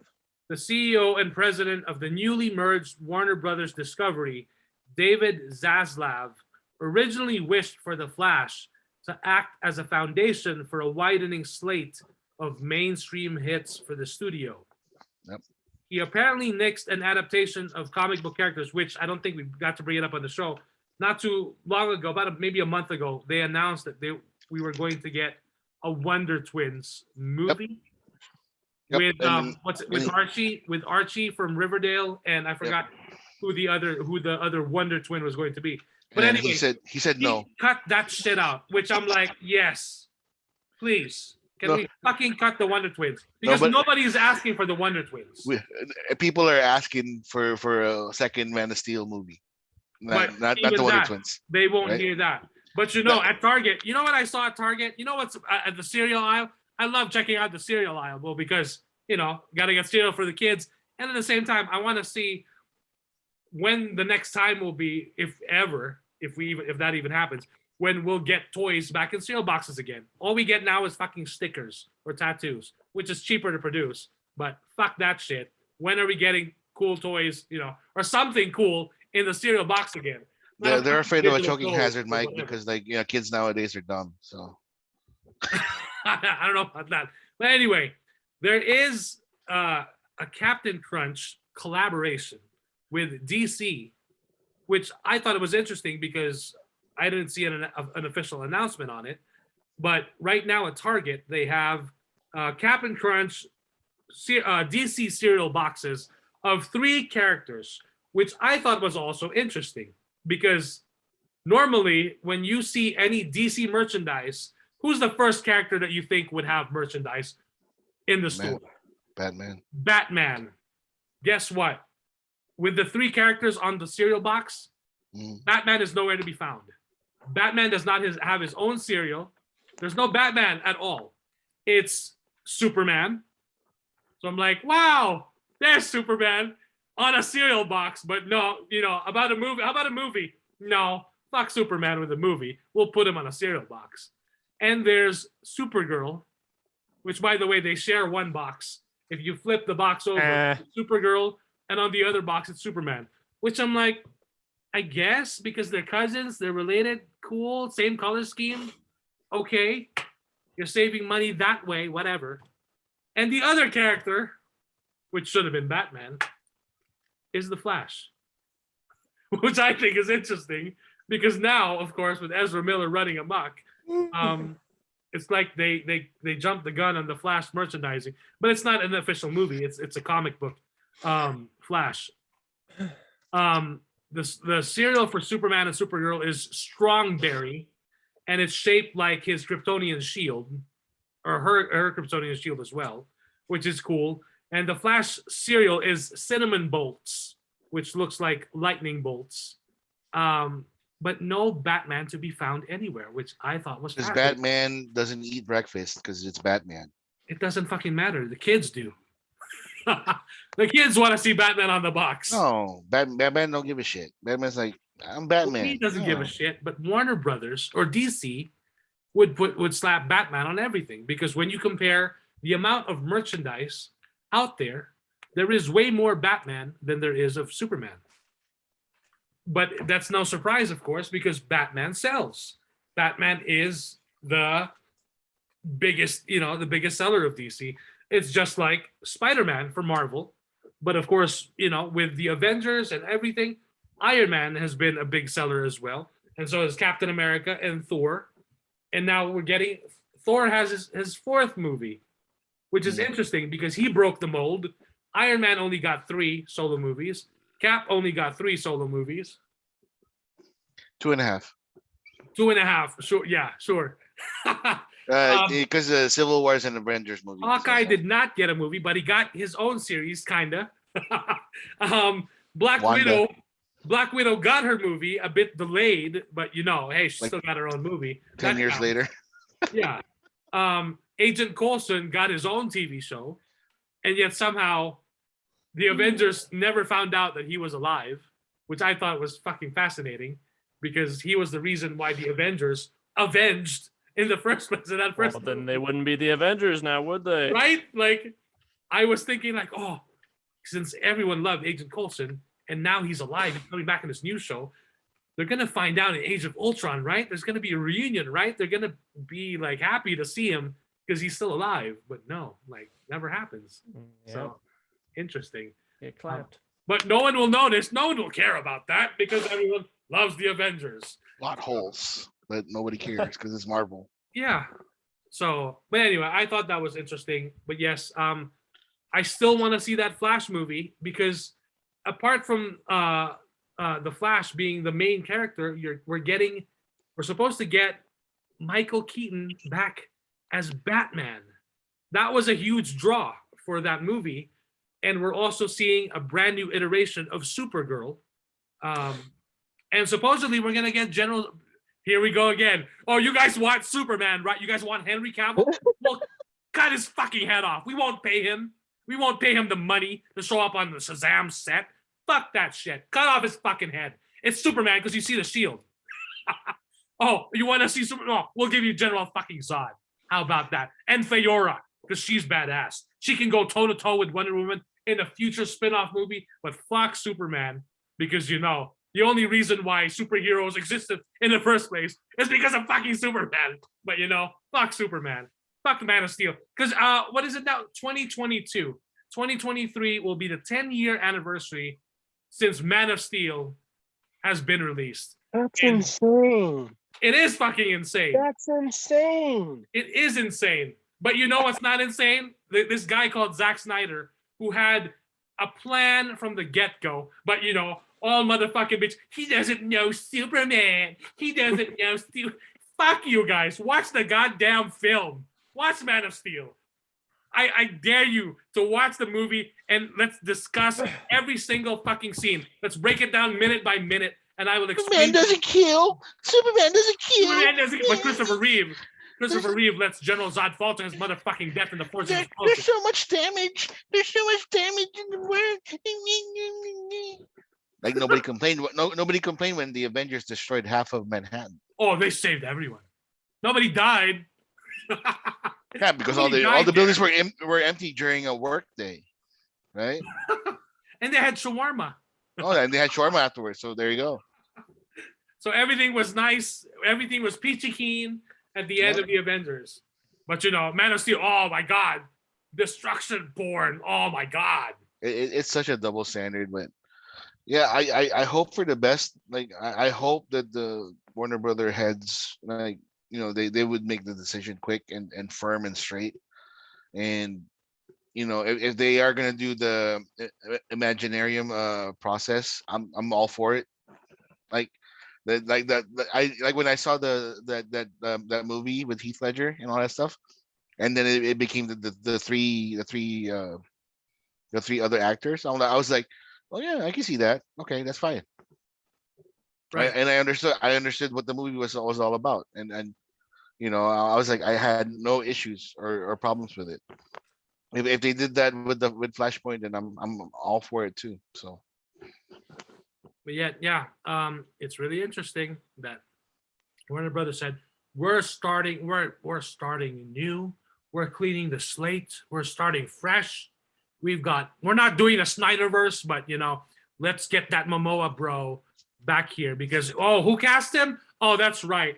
Zack Snyder cast him because he was tired of seeing Aquaman being made fun of as a joke on Family Guy and Robot Chicken. Because let's put it back in that crappy show. What's it called, Pinhead?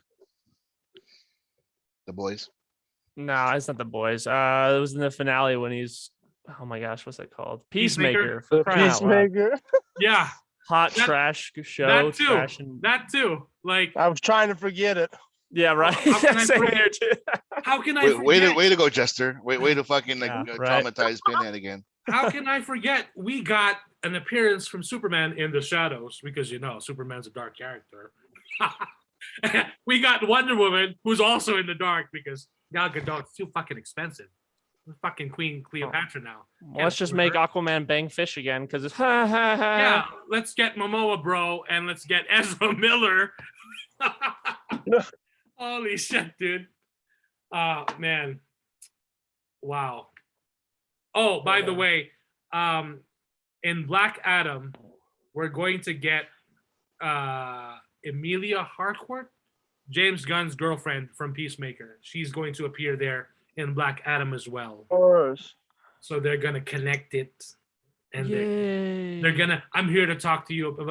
But in actuality, Black Adam should be like, fuck you, bitch. Because he would kill people. He was like, I'm not joining any fucking team. I'm a one-man show. So, but hey, who knows? I mean, if anything, I'm still hoping. I don't know if because there were highly substantiated rumors and buzzings or whatever that the Rock was trying to get Henry Cavill back as Superman because I don't even know if The Rock has that kind of stroke because at this point it's not even just about, there's something I don't get it. There is something about CW, Warner Brothers, all of them that do not like Superman. They did it in Naomi before they canceled that shit show. Superman exists, but he doesn't. but he exists, but he doesn't. He exists to be a joke to the human race, so we can point and laugh at how folly. So now you're trying to be the Watchman. Like, what is the disrespect with Superman? He's I don't understand it. he's the Boy Scout. He's the goody Who two cares? shoes. Who cares? Who cares? Yeah. And The cynicism of the world right now, it doesn't jive with the goody two shoes Superman. So So I get That's the right problem. now, especially why the Boys is so popular. You know what I mean? I understand. I do, but like, just come on. it's something Man that, of Steel needs some TLC.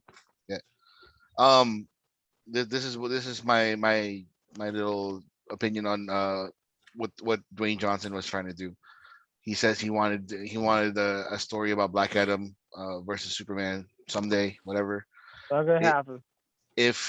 If this Black Adam movie knocks it out of the park, I can guarantee you that Dwayne Johnson can say, hey, I want Henry Cavill. He can say that it'll now, it's not fucking gonna make no, any but like difference. if he knocks if this movie knocks it out of the park, if the critics are okay with it, if the fans love it, if it makes Warner Brothers like, some sort of money or whatever, just gotta make the cash. That's yeah. that's what they're looking If at. the bot, yeah, I'll tell you that I'll call you and Mike Go West, because that's the king of wishful thinking mentality right there. but It truly is. It truly is. I So, know, but if that happens, like Dwayne Johnson might have that enough pull to say, hey, So I want the only yeah. reason the only reason why it sent people talking back when The Rock posted that picture with Henry Cavill, they were Yeah. actually having a sit down of some sort. Yeah, they were sitting down The having a drink or Rock's- something. The Rock's ex-wife, Danny Garcia, is the manager of Henry Cavill, and that's how it makes the world smaller for them. And I think- isn't Danny still the manager for The Rock? She is, right? Good question. I'm not sure. I think she still Maybe, is. Maybe, yeah. I think she maybe. still is. Um, and So we also have to put in the other factor that Henry may not even want to fucking do it anymore. Beyond the fact that how he was treated, there's still an opening for that coveted spot, and they still want to put him in the Bond slot. He's one of the top 3 contenders right now in the For front Bond, running yep. for Bond. So he may not even give a fuck about doing a Black Adam versus Man of Steel.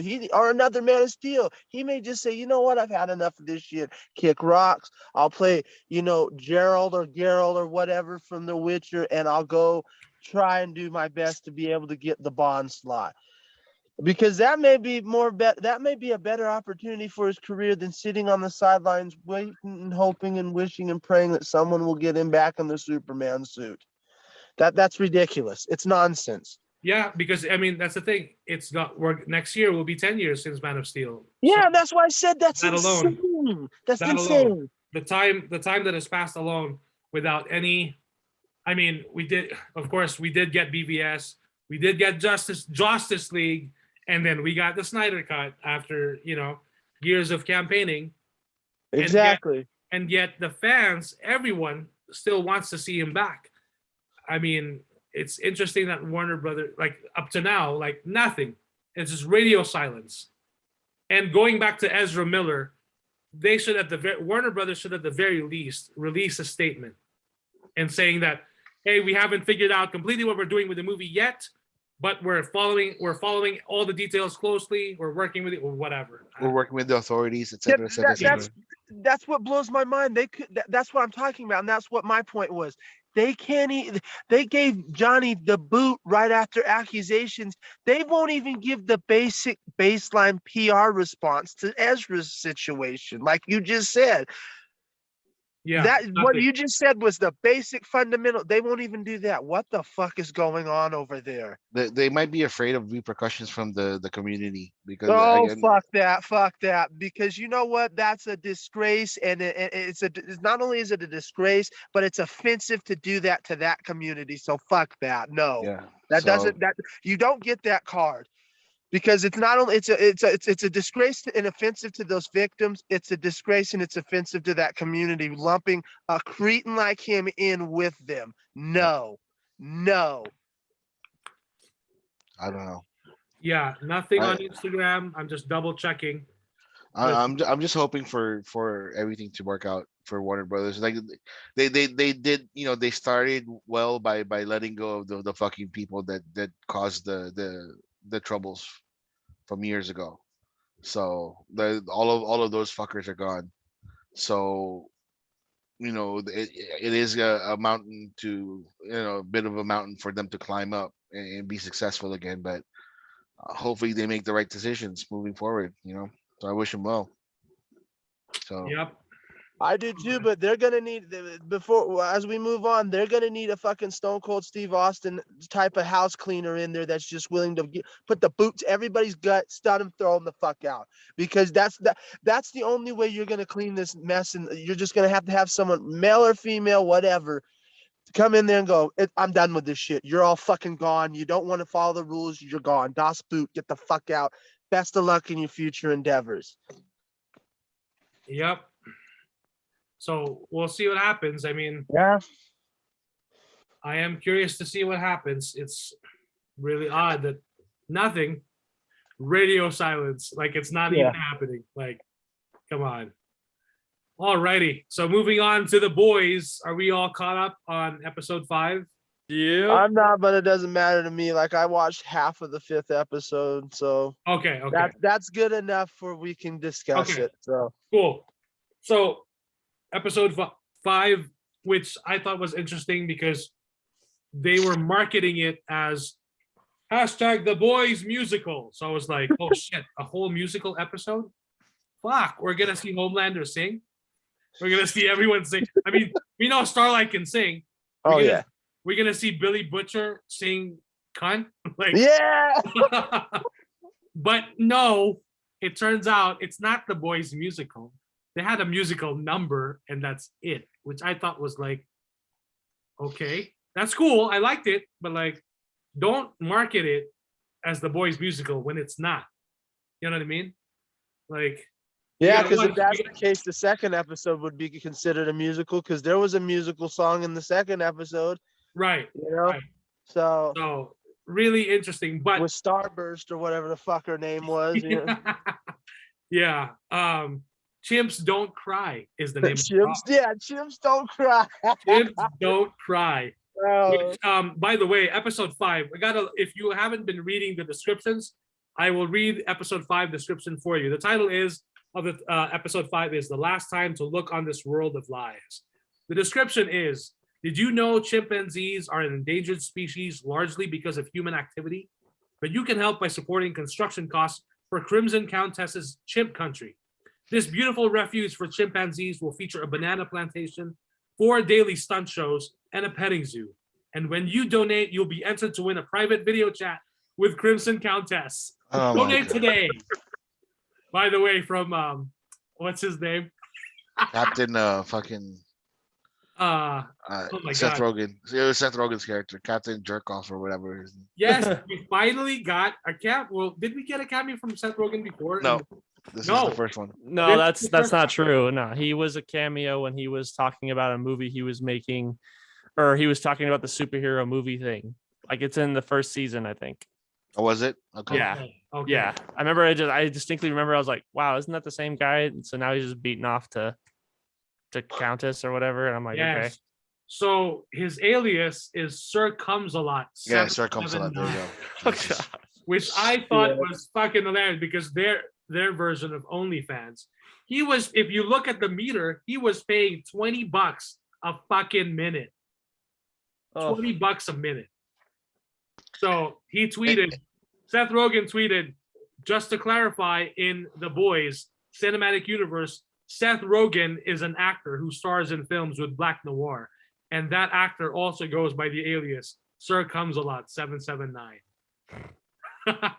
And then he tweeted 6 hours ago, next week, hashtag HeroGasm. Oh, geez. Oh, see, this is why I can't stand this cocksucker. HeroGasm is actually a series in the Boys. That's the name of the. It's a whole series. That's the storyline. So that's fine. That's not what I'm talking about with this fucking goof.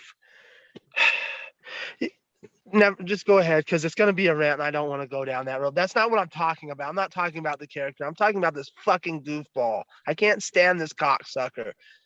So I enjoyed this episode. Every week I look forward to seeing. Unfortunately, this week, well, as soon as I got home from work, take my shower, get ready for the boys, and I play it, and it's on. No problem. We didn't have crashing because of Jensen Ackles' ass or whatever they were talking about from episode 4. Which, by the way, we Soldier Boy, yeah, really interesting. I'm loving the characters that they're bringing.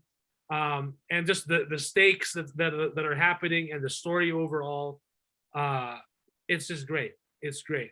And Maeve and Billy Butcher. Oh man, how quick did he? Well, it's been a year since Becca, his beloved Becca, got laser beamed out by her only son. You know, so I guess, and it's interesting when Billy Butcher's talking like, "Oh, you need to go. Oh, you need to die." And he's talking about Maeve too. Like, "Oh, you soups better fucking die." And he's just like, "This fucking turns me on. That's fuck." Yeah, but I That's like, you fucking know, right. he's still a killer in a heartbeat. Yeah, That's the thing that's so messed up about that guy. yeah. Really fascinating stuff. I love the episode. I really enjoyed it. I can't get enough of it. We're episode 5 now, so I'm assuming what, 3 more episodes? Yeah. Like it feels like shit. Can we get 10? Can we get at least 10 per season? We don't live in that era anymore. Right. But hey, you know, overall, 6 and 8, that's what you get. We yeah. can't count no more. We can't do even numbers no more. So now I'm curious when Elvin Titties comes out, how many episodes will that? Because this is Oh, Five. man. 5. It'll I be hope it's 5 like because 1 the or budget- 2 is fine. that's It's like supposedly- five 3-hour episodes. Yeah, That'd be 5 amazing. 3-hour episodes. it will be the biggest show Thank you, that Stranger Amazon has produced, the most expensive show that Amazon has produced. So now That's why me and Kuya were saying 5 3-hour episodes right there. That's why, Yeah, because it's gonna be 3-hour so episodes of damn Elvin Titties. Nothing but Elvin I mean, Titties. it's 3-hour movies. Like, holy shit, dude. Elvin Titties, Elvin Tree Trunks, fucking Dwarf Bush. You know, Ant anything. balls, yeah. I got my balls. So, what do you guys think of the Boys It's episode? fine. I thought it was good. It's more of like a, well, I don't know. I liked it a lot. I'm so curious about Soldier Boy. Like I really am. Like I have a feeling that he's just gonna turn on him, and then him and Homeland are gonna team up and just be homies. Nah. You know, but see, he already knows because he's read the comics. But it's like, No. It's not even that. Like they ventured away from the comics already. But Herogasm, the hashtag, is a series in the comic books. oh, So okay. they're gonna do something and whatever. It like they went off on the tangent already, like since season 2. So it's fine. Like Yeah. if you read the comic books and you're good to go, but you know you'll see little bits and pieces of what you read. But the TV is much more of a like a satire of the shit that we've been seeing. Like you know the Crimson the Crimson thing to save the chimps is Tiger King, isn't it? That's the Tiger King premise. Like they want to save the chimps and they want to have a place for the chimps and all that shit. And like they did whatever they need to do to get that, right? So they're like, I think what the Tiger King had like a OnlyFans also, or was it the girl? I can't remember. She has some other kind of website. Yeah, and then you know the satire of them like talking about like, oh, it's the mainstream media talking shit about like whatever. You know, people died. Oh, it's safe. It's perfectly safe. Go ahead and do you know, go to the restaurants, go do this, go have fun. It's okay. Well, they even satired the Kardashians, you know? Yep.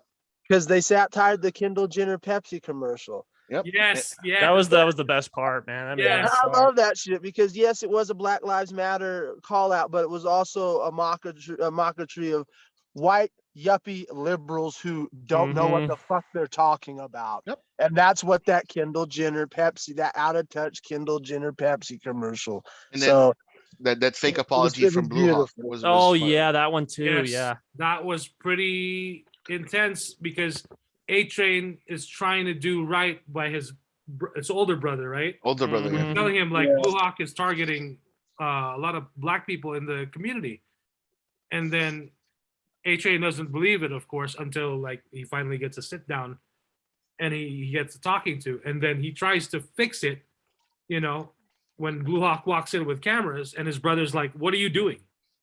You should And have." then he just he just fucking read the apology, like, you know, like it was nonchalant. Oh Yeah. yeah, I sincerely apologize for like blah blah. Like, I'm like, you're fucking reading it. Right. Like it escalated on a level. It was like, holy shit. Like, Oh, and then they turned it into an Antifa thing, and I was like, oh my gosh, Yeah. dude. Like seriously, that's like that's what's happening. Like they put a spin Mhm. on the things that are I not love it. like, you know. and see, now I'm curious with A Train because he's been a fucking sleazebag, you know, especially with what he did recently with when he turned in Supersonic, Mhm. right? Like Mhm. we didn't even get a fucking warning. Homelander just like, I want to show you something. I was like, holy shit, what's he gonna Yeah. show her? He And then beat the shit out of. he beat the shit out of him. Yeah, He dude. didn't even laser him or anything. And you know the motherfucker enjoys beating the shit out of, you know, someone else who's much a lot less powerful than he is. But yeah, after that stunt that A Train pulled, now it's interesting to see what he does because now he's seen what Blue Hawk did, and it didn't just hurt other people; it hurt his brother, who can now Yep. no longer walk. So now it's personal, right? Exactly. Right.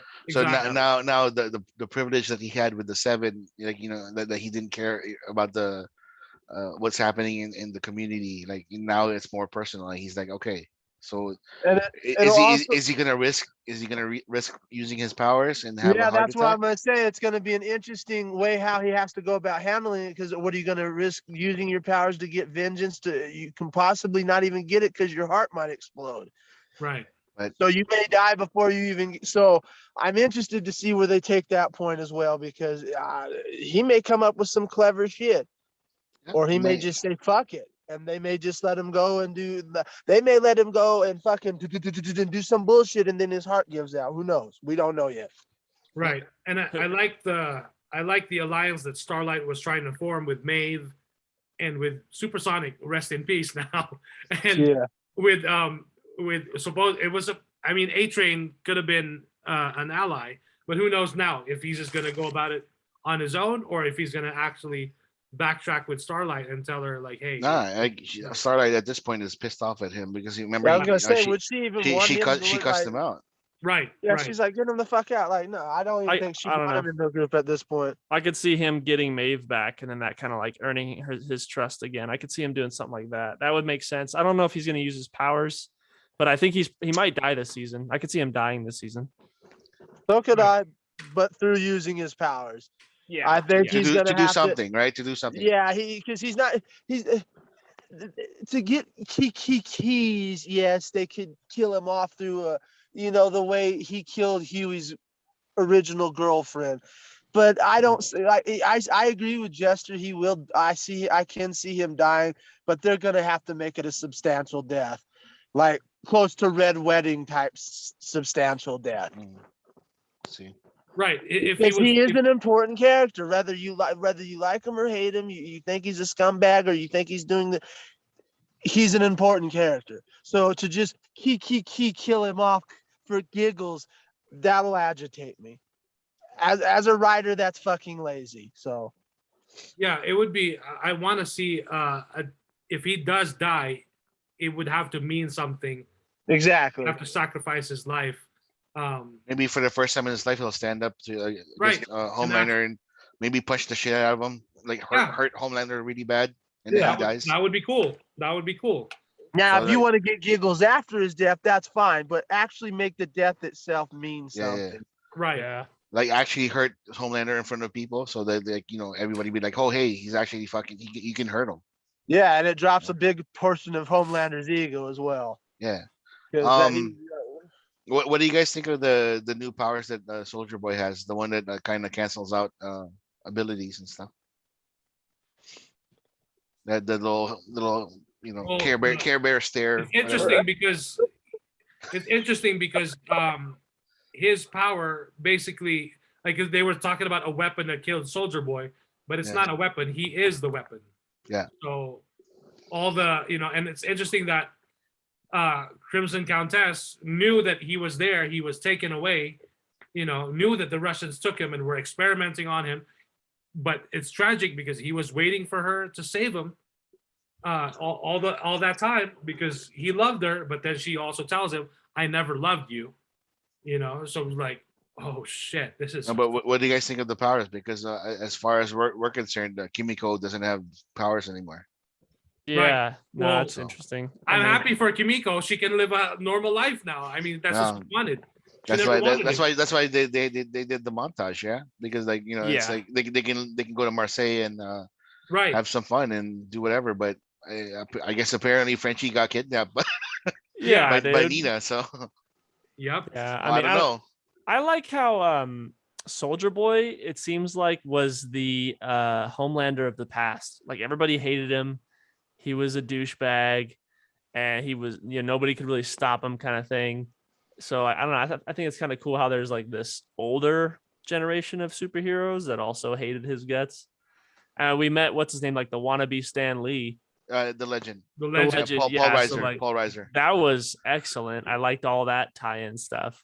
Yeah, I love the fact that he was like quoting all those sexy ladies from the '80s, like Shannon Tweed and fucking Kelly Right. LeBrock and Yep. everything, man. I was like, wow, okay, good taste. Shannon Tweed and Kelly LeBrock, I like that. And then like it is Paul Reiser of all people. Like I was just like, whoa, like you sound like Epstein right now. Well, I just saw him in Stranger Things 4, and then I'm like, oh, he's back here in The Boys. I'm like, oh, look at you making that Netflix and Amazon money. Hey, man. Yeah. Like that comment or that sitcom that he had, like had a good run, but like he probably Mad ran out of About money. You Yeah. with Helena Hunt. Yeah. So this next episode is should be interesting because I want to know how they're gonna go about like if Kimiko is gonna go fucking save Frenchie. Is she gonna go there without powers, or is she gonna take the temp V or whatever? Or I don't know. I don't know what she's gonna do in that sense. So hopefully things work out. I like the dynamic between the two. So those two people or those two characters are kind of awesome. So Yeah. And then we got the twist on with great power. yeah, no. We with got great power, with great power, eventually you'll turn into a cunt. Yeah. some shit like that. Yep. It's hilarious. I love it. Bring on the next episode. Yeah, just watch out for the hashtag HeroGasm, and it's part of the comic books. Oh man, I'm worried. I'm worried. There's a thing in the comic books during HeroGasm that happened that's a little shocking. So yeah, because we didn't have enough already with episode 1 with crawling up the pee hole. A little shocking. A little shocking, yeah. But Pinhead said like that's nothing compared to like the horror movies and stuff in the back in the day. So right. So what's a little man going inside the urethra of somebody? So which by the way, they did build an actual set of that. Like they actually built a urethra. I'm not surprised. It looks like a set. They had the dick, and then they had the 3 lines of coke in front of it. Oh wow! It was larger than life size. I thought it was CGI. To be honest with you, I thought it was CGI. I was like, wow. I mean, it felt like a set to me. If I was the actor, you'd have to stand there and be like, "What am I doing? I'm butt naked. I'm about to jump across a few lines of coke, and I'm gonna crawl in an oversized wiener." And getting paid by Amazon, so let's do it. I got paid $1,000 for this shoot alone. Oh my gosh! Not very many actors can claim that they've Hey, $1,000, and walk then me you to a get dick. then you get like stock options for Amazon. I'll take it. Shit. Fuck the stock options. I just want free Amazon Prime for life. Good luck with that. So yeah, there's the boys. I do want to share real quick about a movie that I saw. Julie surprised me for Father's Day with tickets to the movie that will save and is saving the future of the industry. Not just the future, but fucking right now. I saw Top Gun Maverick, and holy shit. I cannot strongly suggest everyone who listens to this show watch it on the big screen. It is a great time at the movies. Fantastic from start to finish. Even before the movie starts, there's a message from the savior of the movie industry himself, Tom Cruise, thanking everyone, and that they worked hard to really get everything that you see is real. They put actors on jets, and everything is just fantastic. I shit you not. I was thrilled from start to finish of this movie. Julie, and not just Julie, but the packed house. I'm not kidding. It was packed. And this is the third week? So it was packed. We were sitting right next to people. It was packed. The only seats that weren't filled were the very first 2 rows. But we watched the movie at that was 4, and it was packed. So, and there's reason for that, because the very positive word of mouth is getting everyone to come out to see the movie. And the fact that it's getting generations young and old to see this and enjoy it. I mean, it's a great Father's Day movie.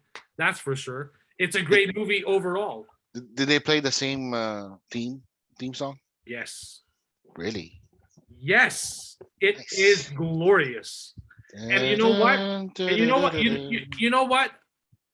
I'm usually the person that says this when I see a movie with the wife, especially if it's a movie that I really enjoyed. And I say, "Oh, we should watch it again on the big screen." But she was the one that said, "I want to see that again." So that says a lot, and it got her in tears at moments. Not just her, but several people beside us were in tears at Mike several included. moments. He just don't want to. It got me emotional at certain points, yes, because not just Tom Cruise,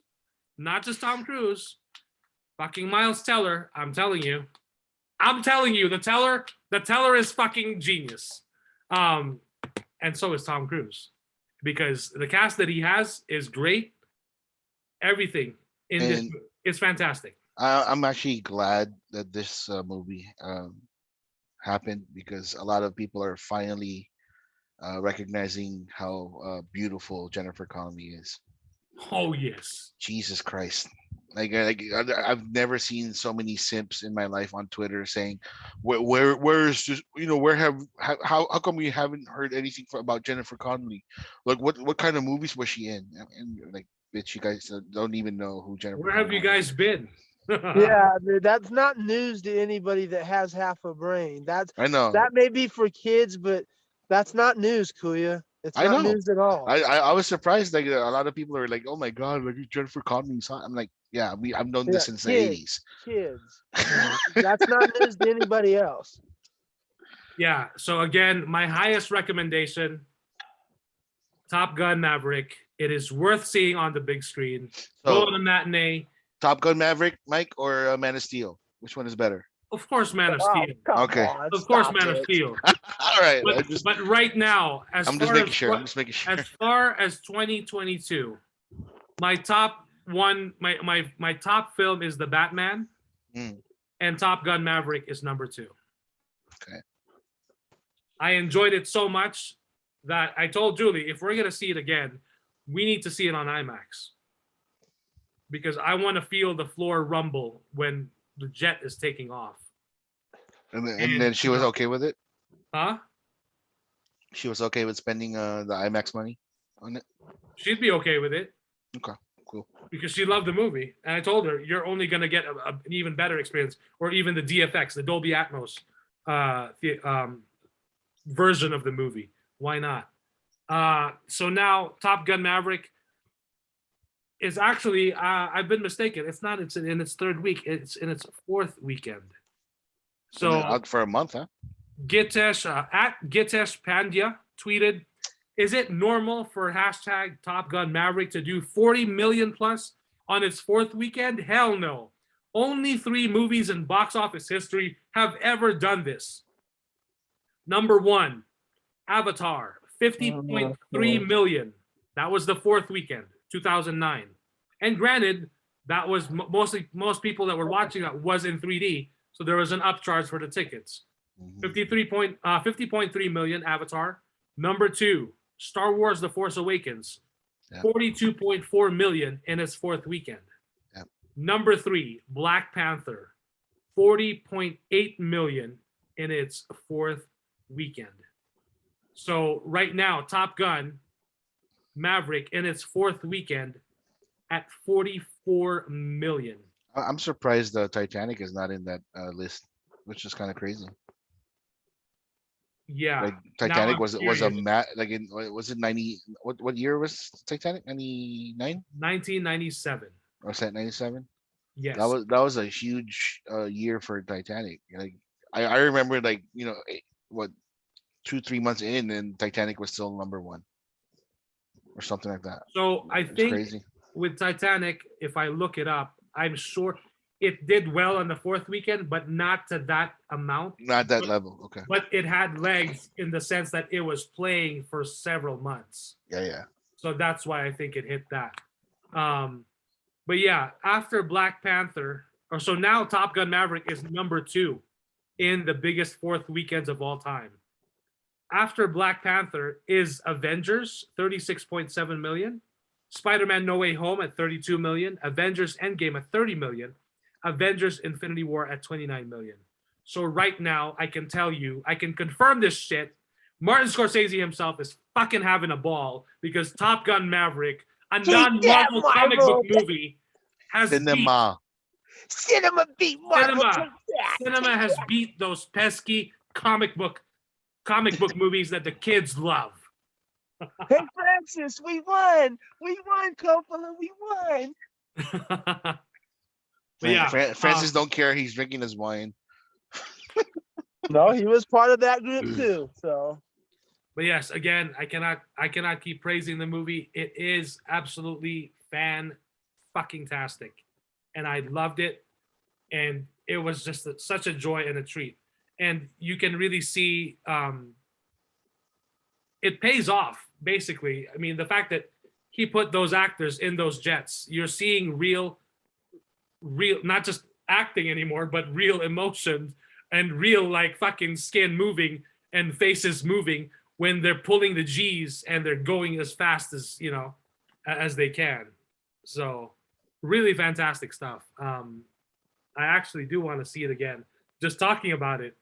And then, of course, we got to see the trailer for Mission Impossible Dead Reckoning Part 1 on the big screen, and that I enjoyed that as well. So we're getting, of course, more of the future of the industry next year, and I can't wait because, I love me some Ethan Hunt. And without spoiling anything, in Top Gun Maverick, Tom Cruise does his famous running for a very brief moment. But you know what? It works, because before I realized, I was like, holy shit, he's running. But I'm like, okay, I see why. It makes sense. It makes sense. Without spoiling anything, go see it, go enjoy it, and thank the Lord and Savior. Tom Cruise, the future of the industry. I mean, it's impressive what this movie is doing.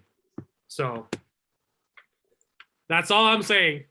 Check it out, watch it, enjoy it. I know I did. So, because I was really thinking, like, because we were okay. And here, just to give you more of a backstory, we were checking screening times, right, with reserved seating. Almost all of the screenings within the theaters around town were mostly packed, too. And this movie is in its fourth weekend. Granted, it's Father's Day, and it's kind of a great movie to see with, to celebrate the holiday anyway. with family, but man, it's doing really well. So, and the fact that it's pulling in this much money, and basically the drop in box office is very minimal over the last few weeks, is very impressive. And by the way, Jurassic World just opened as well last week, and this, which of course took number one, this weekend we got Lightyear, Pixar's latest, and supposedly it's underperforming at 51 million. It failed. Buzz Lightyear has failed to dethrone the dinosaurs, believe it or not. And I still want to see Jurassic World Dominion, because some people have been saying that they've treated the Rise of Skywalker unfairly because of what how much of a mess Dominion is. Oh, Because remember, Colin Trevorrow was supposed to direct episode 9, and his concept script, or his early draft script and concept art, leaked not too long after episode 9 was released. And some fans supposedly were wondering, like, oh, we should have gotten that movie instead of J.J. Abrams' Rise of Skywalker. But who knows anymore? But yes, Top Gun Maverick, it's the future of the industry. Check it out. I'd love to hear your guys' thoughts whenever you guys get to check it out. So anything else you guys want to discuss or bring up? yeah, I think that's it for me. I haven't really been watching anything else other than when did I finish? I told you guys I finished that in Under the Banner of Heaven, right? Mhm. Yes. Oh, I would like you to share your thoughts, because we talked about it, but I'd like for those who are listening to hear your thoughts on Stranger Things 4.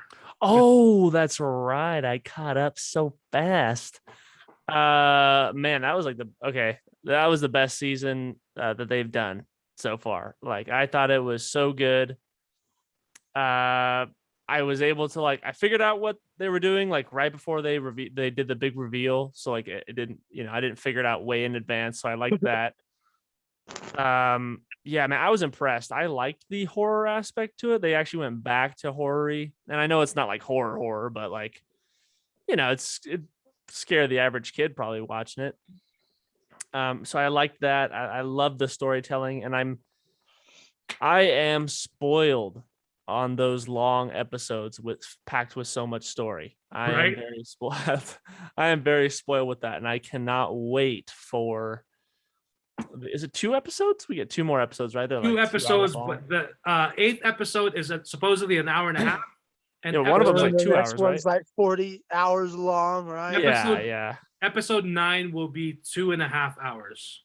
Dang. It's basically a movie. So 2 Right. movies. That's Yeah. kind of pussy, but okay. 2 movies worth. Okay. So yeah, no, I think it's fantastic. And I love the storytelling. They're doing a great job. So I enjoyed it a ton. Oh, Well, that's by the way, Jester, I did Hmm. take your advice and I started watching Castlevania. So Oh baby, how are you enjoying it? the first season was a pleasant surprise. I was very shocked how well they did. I hope Yes, they sir. don't fuck it up in the last half. So Well, they don't, as far as I'm I concerned. hope not, because Yeah. there's a couple of things I'm like, but overall, I had a good time with it, especially the fact that he was forced to go down this path. So Right. it puts a new spin on the Dracula and the Curse of Dracula and all that shit. It's I can't wait to finish it. So Yeah, it's it's excellent. not hard to do. You can burn through the whole damn series in Oh, a day if yeah. you really wanted to, but I'm trying to savor it. Oh, and you posted on the group chat the new teaser for the Castlevania Nocturne about the Richter. So that they're going back in time. Yep. So I am pumped up for that, man. I hope that's going to be so good. I hope so too, because so far so good. So Yeah, big time. Yeah, I finished season 6 of Peaky Blinders. How'd they finish it off? Was it good? It was a great ending. It's one of the Helen McCrory She's one of the important characters. She actually died before the production started for Okay. season 6. So I was curious on how they're gonna figure it out or figure out like a way to tie her into the show because her character was very important for the season to whatever. And in my opinion, they actually did a really great job in tying everything in because everything revolved around her um, uh, demise. Like in that sense, Mm. because they literally killed off the character, and um, it tied in with everything that with all she was talking about in the past seasons and everything, all of the things that happened for the group as a whole, and it was a good it was a good farewell to the show. And So that is the last season. yeah, this is the last season. Thank fucking God. I won't have to watch it in the goddamn background anymore. I'm sick of that fucking show. No, my grandmother loves it and I'm sick of it. I fucking hate this show. I'm sick of it. Thank God it's over. It's done. It's done. One But down, 2 more to go. yeah, 2 more to it's go. it's again, it's for me. I enjoyed it. I just wanted to catch up like the one season, just be like, let me just see. I like British accents. I like kind of British drama, whatever. As soon as I saw the first episode, I was like, oh shit, this was probably something I can binge. So I fucking binged like all the episodes and all that stuff in probably a couple of weekends. And But yeah, you like British drama. Have you watched Bridgerton no, or Downton Abbey? no. Well, Oh, there yeah, you Downton go, British Abbey. drama. No, Downton Abbey. I saw like the first 2 seasons, Oh, okay. but Bridgerton no, because it's they wanna compare themselves to Downton Abbey, and no, they're not. I'm sorry, Okay. it's not. It's quoting my beloved friend Pinhead. It's grok. So, and the only saving grace for Bridgerton is the titties. That's pretty much it. But everything else is me. So yeah, but I enjoyed Peaky Blinders. I wish Killian Murphy good luck in the future with his career. He's a fantastic actor. I like the dude. Um and yeah, like like there's like characters that you're gonna fall in love with in the Peaky Blinders and stuff. So if people didn't like it, like Pin just didn't like it, then that's fine. But if you start watching it and you enjoy it, you're gonna have a favorite character, and you pray to God that it's just like Game of Thrones. You pray to God that they don't get offed or anything like that. So that's kind of cool. Cool. Pinhead, I'm curious. What's more annoying, Stranger Things or Peaky Blinders? Peaky Blinders. They're both pretty agitated. I would say Stranger Things because Stranger Things has been constantly put in a fucking loop over. Is she and rewatching over. season 4? Is she Huh? rewatching it? Is she rewatching it? Yes, this is what I'm talking about. We're So back she to enjoyed. this shit. So she ended up enjoying it. I don't know. I haven't really talked to her about it, but apparently she has because we're going back to it again. And I'm like, well, really? Do we have to do this again? July? Are you there yet? So I was actually talking to the wife about it. Like, I want to binge. Well, we started season 1, but now I want to go to season 2 and 3 and 4, leading up to volume 2. Just skip 3. Skip I 3. liked 3, man. I liked it. I like 3 too. I think 3 was Fucking never ending story. That's the only fucking saving grace to that. Fucking.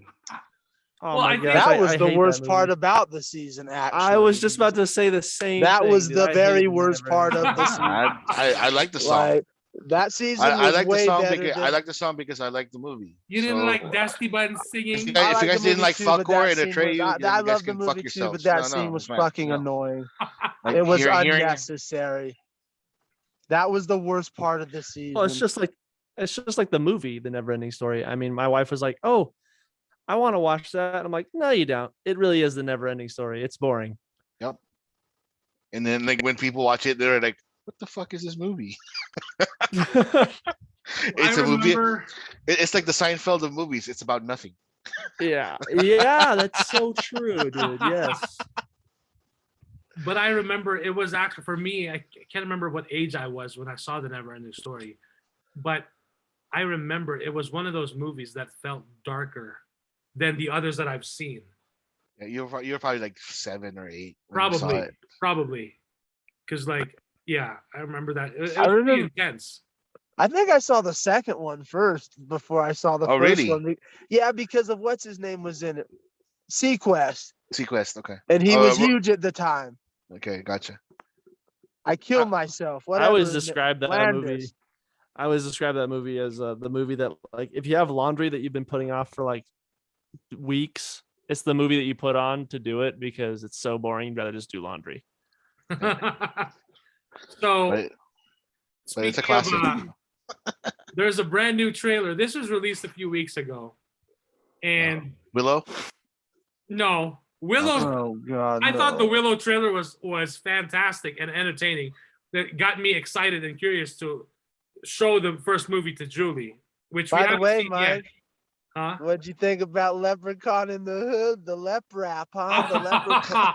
Oh, what a treat that was. Leprechaun in the Hood, Always up yeah. and no good. Oh man, what a treat.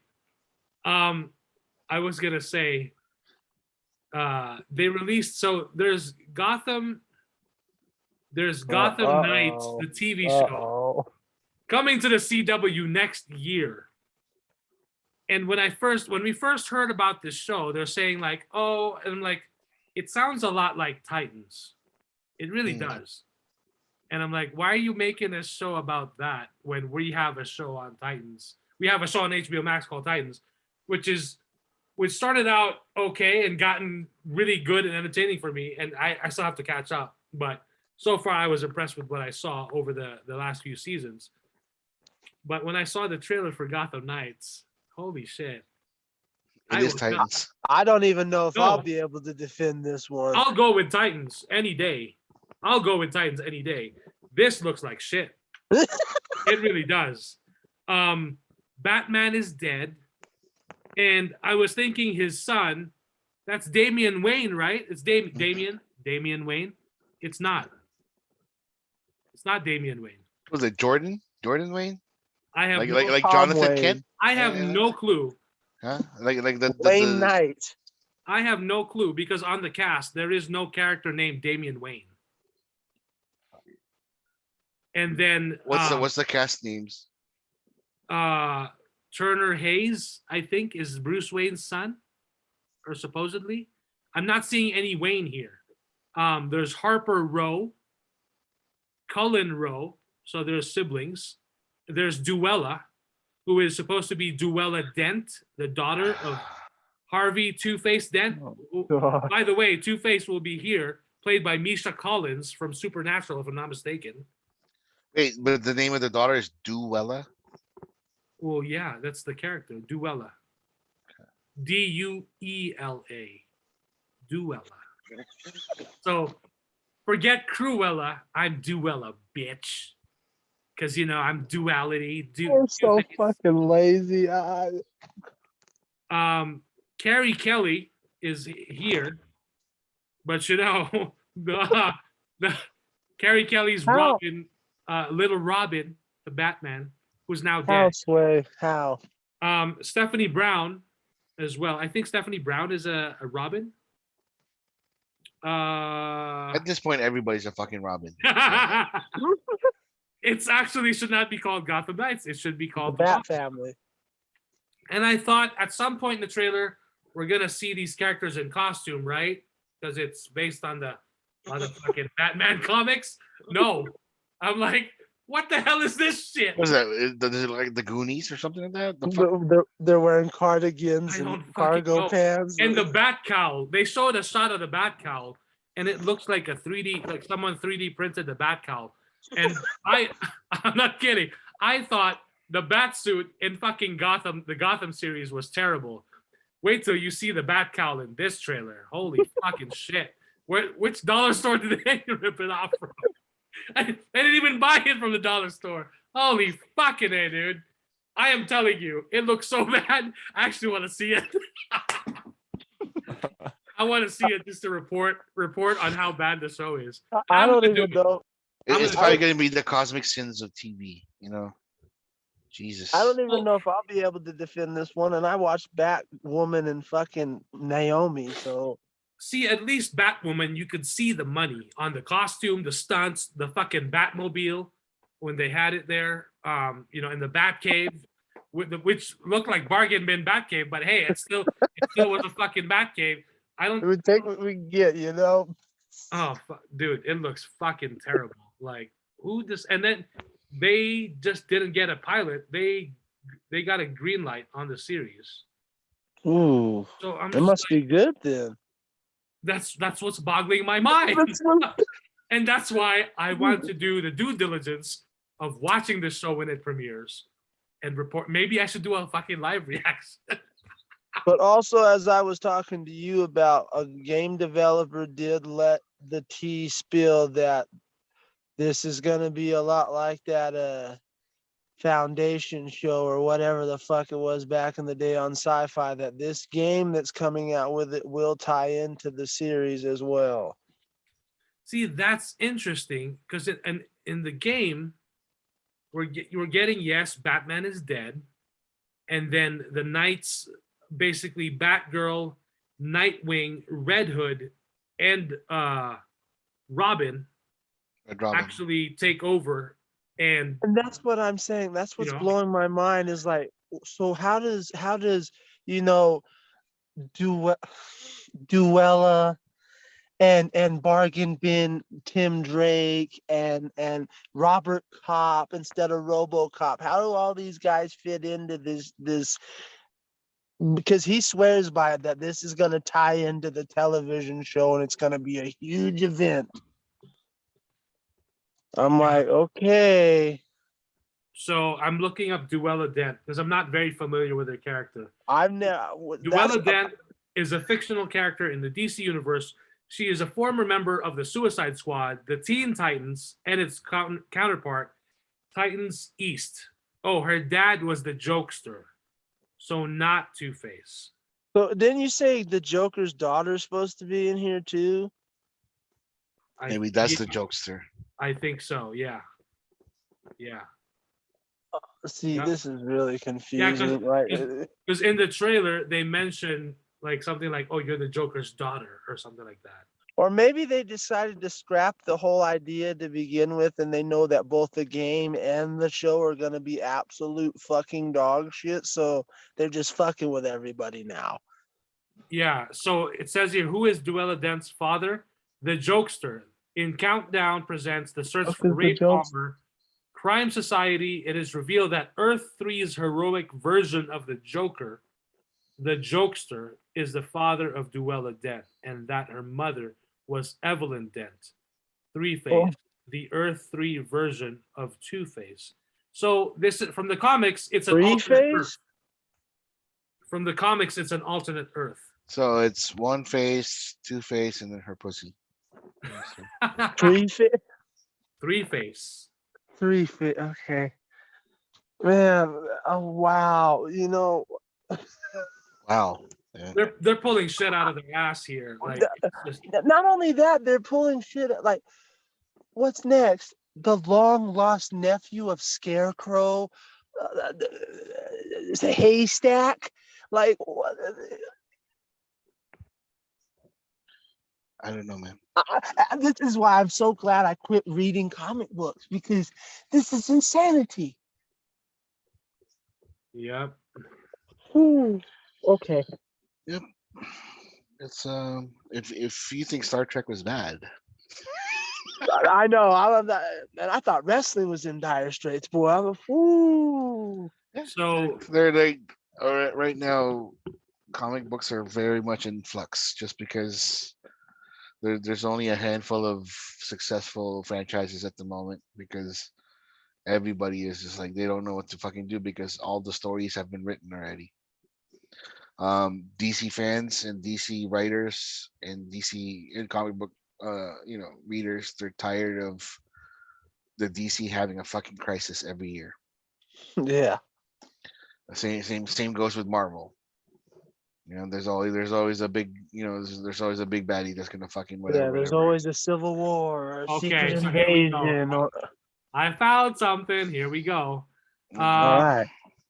It says here, from winteriscoming.net. The CW drops a trailer for Gotham Knights and fans are not amused. No shit. Written by Dan Selk 2 weeks ago, or Selkie. Let's see. The CW fans have been taking it on the chin lately ahead of its sale to someone. The network has been canceling shows left and right, including DC series like Legends of Tomorrow and Batwoman. But DC fans could still hold on to the idea that Gotham Knights was coming. A new show about Batman's son teaming up with the children of Batman's greatest enemies to clear their names after they're accused of Batman's murder. So then, don't fucking call it Gotham Knights then, because that's not a tie-in with the show or with the video game. Right. Yeah, because right there, they're accused of the murder of Batman. In the game, they're not accused of the murder. They're trying to solve the murder. Maybe like Nightwing, Batgirl, Red Hood and Red Robin fucking captured these motherfuckers, and they're the ones like, oh hey, we didn't kill him, we didn't kill whatever, then prove it, and then that's the show. I don't know. Yeah, I don't know. It says that premise sounds fun enough to me, but the trailer has not gone over well with fans. Take a look below and see if you agree. The show looks like it has a lot of what CW shows have become known for, namely lots of good-looking, angsty teens who are edgy, but not so much so that they scare away the target demographic. Hey, what was that again, Mike? Can you repeat that sentence? Namely, lots of good-looking, angsty teens, edgy, but not so much so that they scare away the target demographic. But the DC connection seems weird even to me, mainly because Batman's son is a completely new character named Turner Hayes. Isn't Batman's alter ego Bruce fucking Wayne? So why is this kid named Turner Hayes? Maybe in Bruce Wayne's travels, that was maybe in Bruce Wayne's travels, he didn't want to be called Bruce Wayne. Maybe he changed his name So to he turned Turner. himself to Bruce Hayes? Yeah, Bruce Hayes or Turner, Yeah. Bruce Turner or whatever. Turner Hayes, who sounds like he was spat out by a frat boy random name generator. There are lots of characters in DC Comics who could lay claim to the title of Batman's son, including Dick Grayson, Jason Todd, Tim Drake, and Damian Wayne. Who is this guy? Hayes. So, yeah. Hey. Gotham Knights also stars Anne Lore as Stephanie Brown, Olivia Rose Keegan as Duella Dent, the Joker's daughter, Navia Robinson as Carrie Kelly, Fallon Smythe as Harper Row, and Misha Collins as a pre-Two-Face Harvey Dent. The show is coming to the CW in 2020. So that alone is messing with the timeline because Harvey Dent never even became Two-Face and Batman's already dead. What the fuck? Yep. So, yep. Yeah. Watch the trailer and let me think. Thank you. And to be honest with you, Mike, we haven't even talked about the piece of shit show. Oh, I mean the thought-provoking show Miss Marvel yet, because I haven't seen an episode. I haven't either yet. Well, you haven't seen it, so what can you talk about if you haven't seen it? Yeah, it was a waste of time. That they should have not have it. Well, I don't know about that because that show is not really for you or for us, for that matter. Not only that, you haven't. You just admitted you've never seen an episode yet. What are you talking about? Yeah, but it's a waste of time. Not really. A lot of people seem to enjoy it. Yeah. Did you enjoy it? I'm enjoying it. Guess who's enjoying it even more than I am? Who? Julie. She's looking forward to every episode. She's loving it. And let me tell you, this is the first MCU show, Marvel series, that has her saying, when's the next episode? She is actually looking forward to see. After I show her the new episode of Obi-Wan, she watches Miss Marvel, and she is enjoying it more than I am. Yeah, you're probably dozing off. No, I'm watching along and taking notes. I'm loving what they're doing with the culture, and showing like the character. So, and they mention what's this? They mention hard light. It's hard light. So that's her power, right? Hard that's light. the power. That's the power. I Nice. really like I didn't realize Han that light is Halani. tangible. So, but okay, that's cool. Well, lightsabers are pretty damn tangible. No, because it'll fucking chop your hand off. You can't touch. Well, that's why light. they're tangible in the sense that don't fucking touch them, but they're Yeah. tangible enough to cut through shit. So there you go. So no more giant man hands. Shit. Nope. I was Well, looking for. giant Yes. light man hands. Yeah. Yeah, it's color amethyst pinhead. So Oh, that was the whole point. I wanted to see the show. Come on now. no man hands, no stretchy powers. It's basically her pretending to be Green Lantern So how do you know so much without watching an episode? because Well, I've seen the that's what I fucking wanna know. previews. I know the same as well because like I would say the same thing. Like, didn't I tell you it was like it looked like a Green Lantern knockoff? Like, but again, I haven't seen an episode either. Well, so yeah, I'm and not, that's I'm the not thing saying with no. that. That's fine with me because how would you feel if they really did that her comic accurate powers? I mean, how are they going to? Then that's fine. If it was her real powers, like with the big hands and the stretchy thing, I'm okay with it. But So because how- because they're trying to tie it in with the fucking like light people in the Marvel universe, the Miss Well, Marvel yeah. and all that stuff, Well, or yeah. Captain Marvel, yeah. So, So yeah. it has to be light. So no. Mm-mm.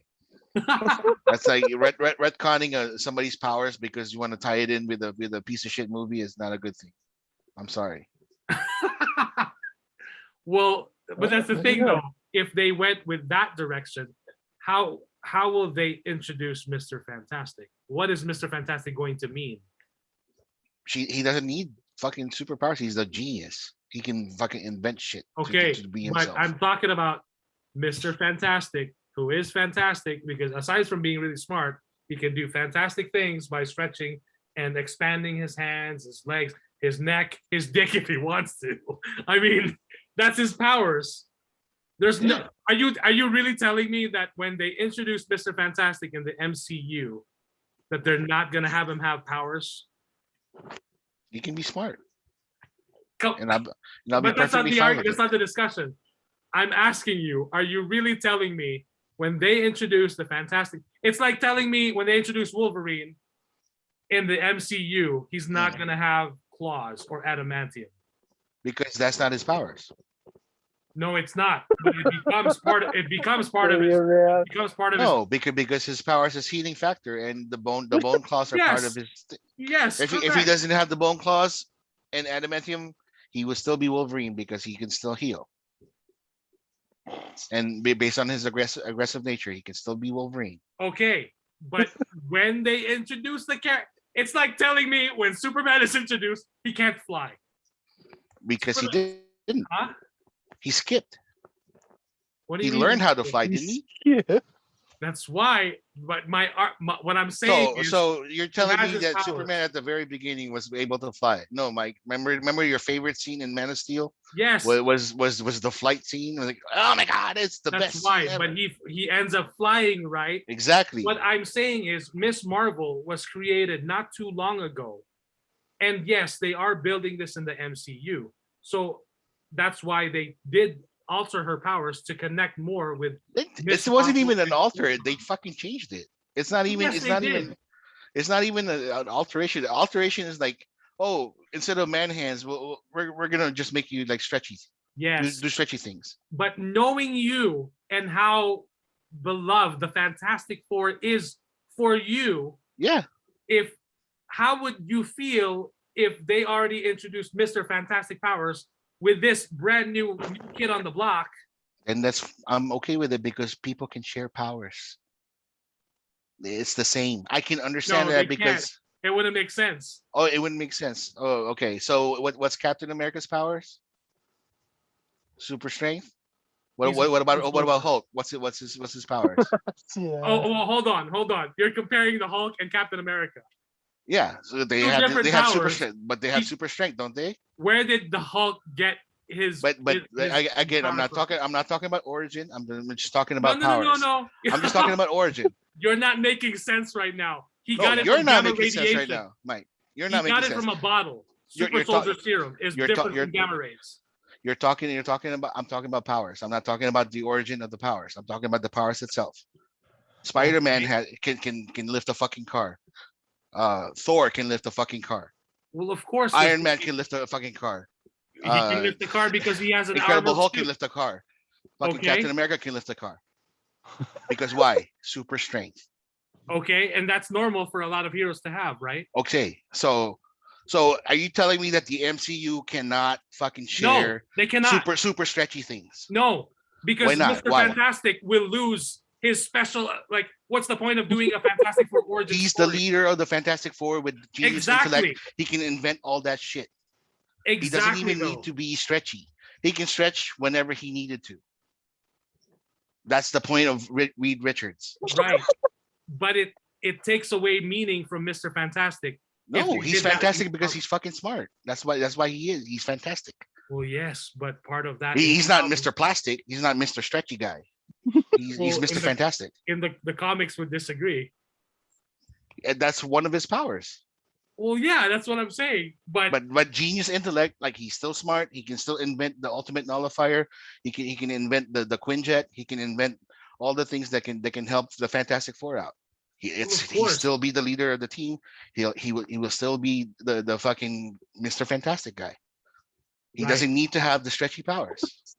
So okay, so now I'm curious Mm. because I'm not very clear on how Miss Marvel gets her stretchy powers in the comics. Okay. Does she get it from cosmic? Because the Fantastic Four is cosmic radiation, right? No. It's the Terrigen mist. Like from what the Eternals were supposed to be made out of. Because Okay. the or not the The Eternals, Inhumans. the Inhumans, I'm sorry. Okay.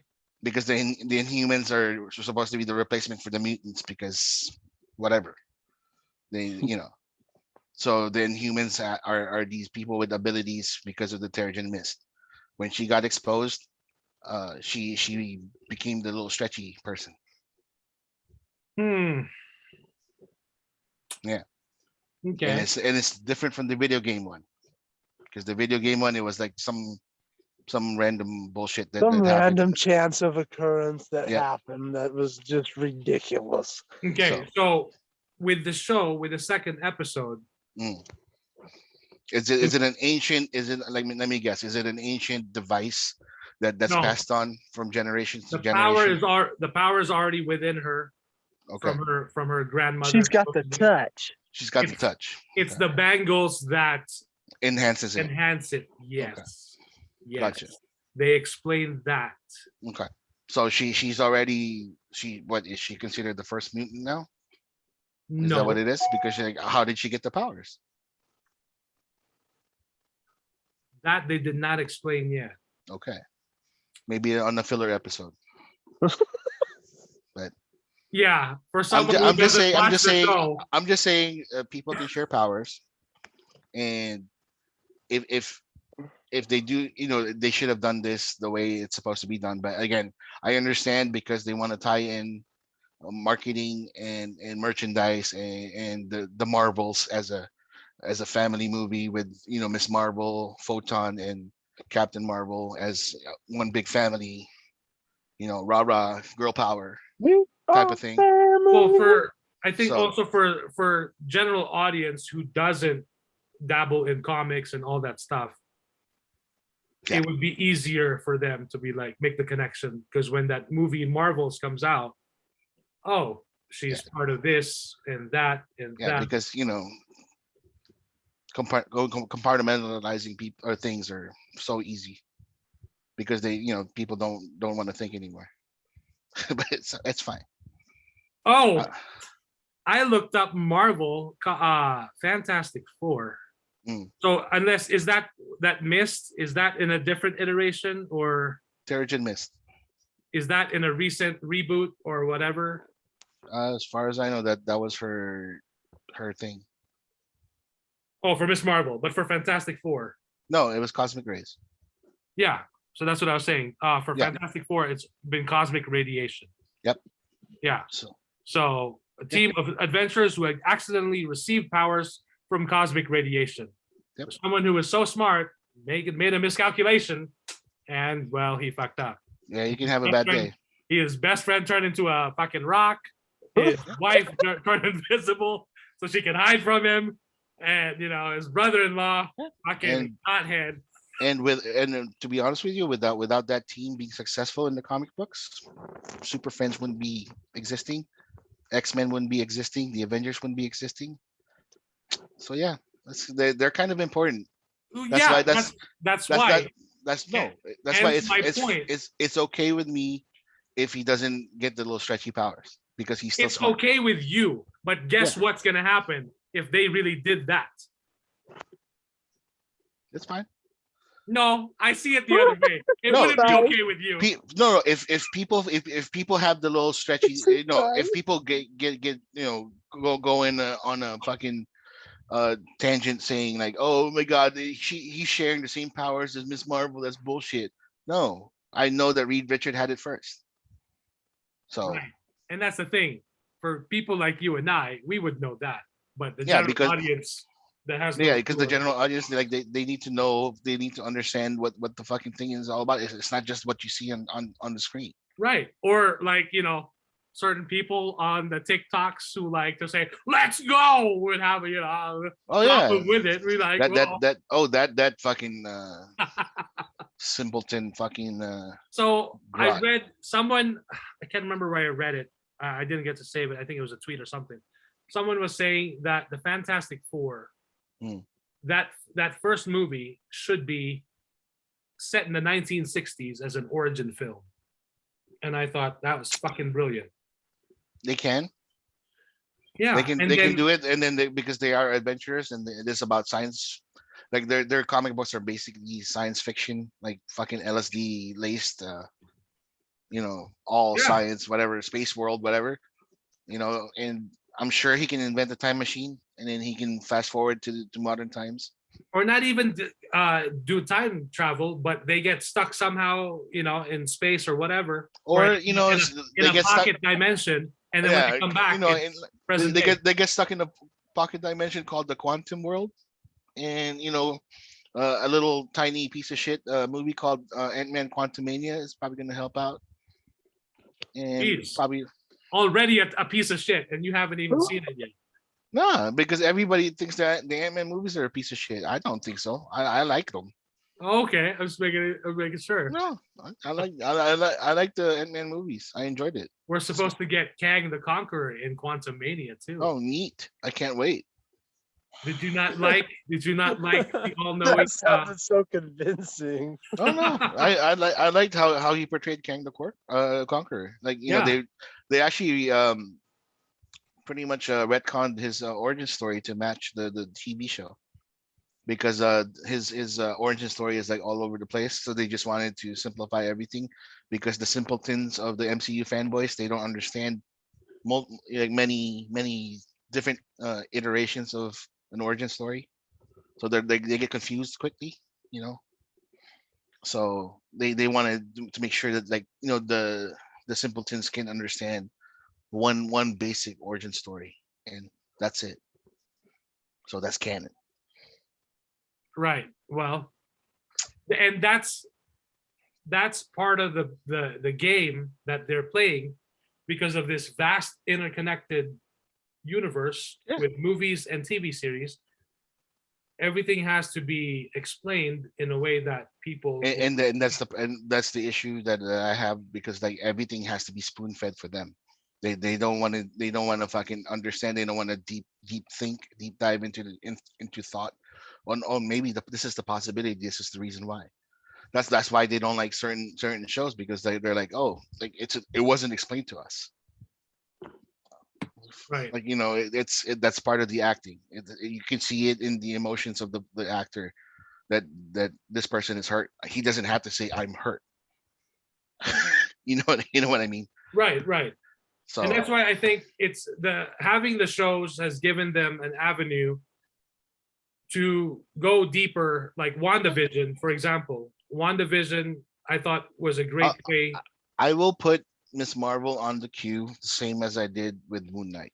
I can't promise you if I'm gonna watch any of the two shows. Oh, Just so you haven't because- watched Moon Knight yet? Mm-mm. I told you Wow. I don't like the comic books. I never liked the character. I never liked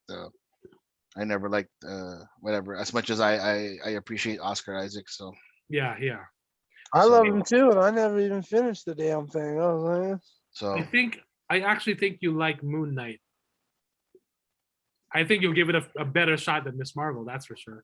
I mean, I'll give Miss Marvel a shot again, but it's not gonna be like right now, and I'm gonna comment on it and all that stuff. No, It's that's just- fine. That's fine. It's just because I'd rather watch fucking other things, like the Great British Baking Show than Yeah. than fucking Miss Marvel. Like the characters that they're gonna come out with, it's like people that I'm not really like. I don't really care for. That's why I'm not invested in watching it. Just because it's gonna come out doesn't mean I'm gonna watch it. Like when Moon Knight was announced, I was like, oh great, they're gonna talk about like him and his psychosis. Neat. And what was that correct? Yes. Okay. But I actually thought it was well done. Okay. For people that suffer, certain mental issues like that. Yeah.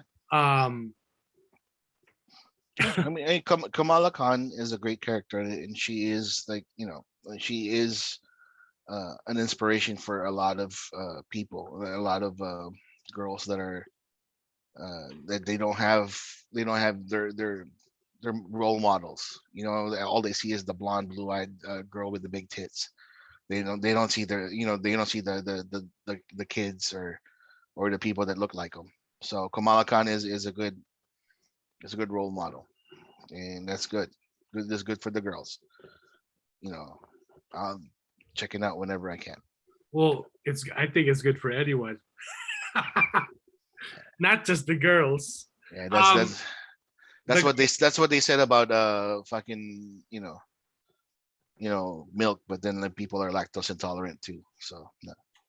I don't know about comparing milk with a comic book character.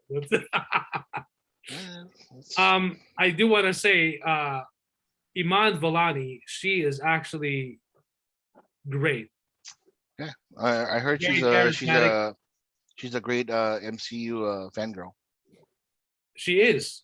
And she, from what I heard, like she really ties in a lot from the comic books as well, and not just the MCU, but like more the comic books as well. Right. So And very refreshing to see a teenage girl playing a teenage girl. So I thought that was good. Well, actually, now I'm curious. How old is she? it's probably 19 or 20, 24. I don't know about 24. I don't know. Let's see. She is 19 years old. There you go. My God, she was born September 3, 2002. Holy shit. Just the idea that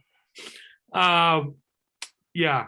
So, and that's why I told Julie if she wants to enjoy the Marvels even more, she should watch Miss Marvel. And she's actually been enjoying it. Good. So, yeah. Now, let's see. There's this Facebook page that that was trending. Well, it still is. It went viral on Twitter for a while. It was trending. On Facebook, it's called Christians Against Miss Marvel. That's the Really? Facebook. That's the name of the Facebook group. Yes. So I was Oh my curious. god. Well, hold on. I was really curious. Like, what the hell is this? So I checked it out. And upon further investigation, I was like, is this for real? Upon further investigation, it's actually a Facebook group that changes its name with every new Marvel show. Okay. And it's basically a satire parody / group. They would post memes about I watched Miss Marvel and now I'm gay. Oh Jesus. And so I joined the group because I was out of sheer curiosity. I'm like, are these people for fucking real? 2 questions. The first question to join the group was, are you going to support Miss Marvel? Yes or no? Answering yes will automatically decline you. So I said no. And then number 2 was like, do you think Disney should be stopped? and I answered and I said, yes, the wokeness must stop from Disney. And then immediately I got approved. I'm like, fuck yes, I'm in. So I was like, I'm gonna infiltrate this group if it's for real. And then for a while I was like, no, it's not real. But it's fucking hilarious. So everyone is posting as if they are some hardcore conservative Christian on the group. And basically, So, but is it really a hardcore Christian group, or is it just like something for memes? it's something for memes. Wow. But the stuff is great. I look at it every day, and I always laugh out loud. Someone posted, "What is the reason you hate Kamala Khan, or also known as Miss Marvel? Is it has something to do with her power, race, or gender?" And then wow, they posted something from Ben Shapiro. Oh my jeez. gosh, And dude. Disney dumped Gina Carano from The Mandalorian for the crime of refusing to toe the leftist line. I knew the Daily Wire needed to step in and do something. Less than 48 hours after Gina was canceled, we signed a movie deal to give her a feature film of her own. Thousands of Americans became Daily Wire members to help make this movie a reality, and now we're delivering. This is what defeating cancel culture looks like. Head over to the Daily Wire today and watch Gina's gripping new Western thriller, Terror on the Prairie. Holy shit, dude. And the comments alone on that video, it's fucking gold. But yeah, lots of hilarious shit in Christians Against Miss Marvel. So yeah, check it out if you want a good laugh, because it's fucking hilarious. So yeah, I think that's all I have for now. I'm trying to see if I missed anything. Oh yeah, they did announce Avatar animated films coming to the big screen. This is from Variety.com. 3 Avatar: The Last Airbender animated films in development at Paramount, Nickelodeon. They're currently in the works at Paramount and Nickelodeon, not to be confused with James Cameron's blockbuster Avatar franchise. The upcoming films are based on Avatar: The Last Airbender, the anime-influenced TV series about a boy who can manipulate water, earth, fire, and air. Paramount, I love how they said the anime. yeah, anime-influenced. Oh, anime influence. That's the keywords right there. Anime influenced, not anime. It's influenced. Jeez. Holy shit. They want to appease the fucking nerds and shit. Yeah. Let's see. I'm trying to see. Is the showrunners part of the anime movies? Lauren Montgomery, who worked on Avatar: The Last Airbender, is directing the still untitled film. The first of 3 standalone stories that are in the works. Co-creators Brian Konietzko and Michael DiMartino will produce the Avatar movies with Eric Coleman.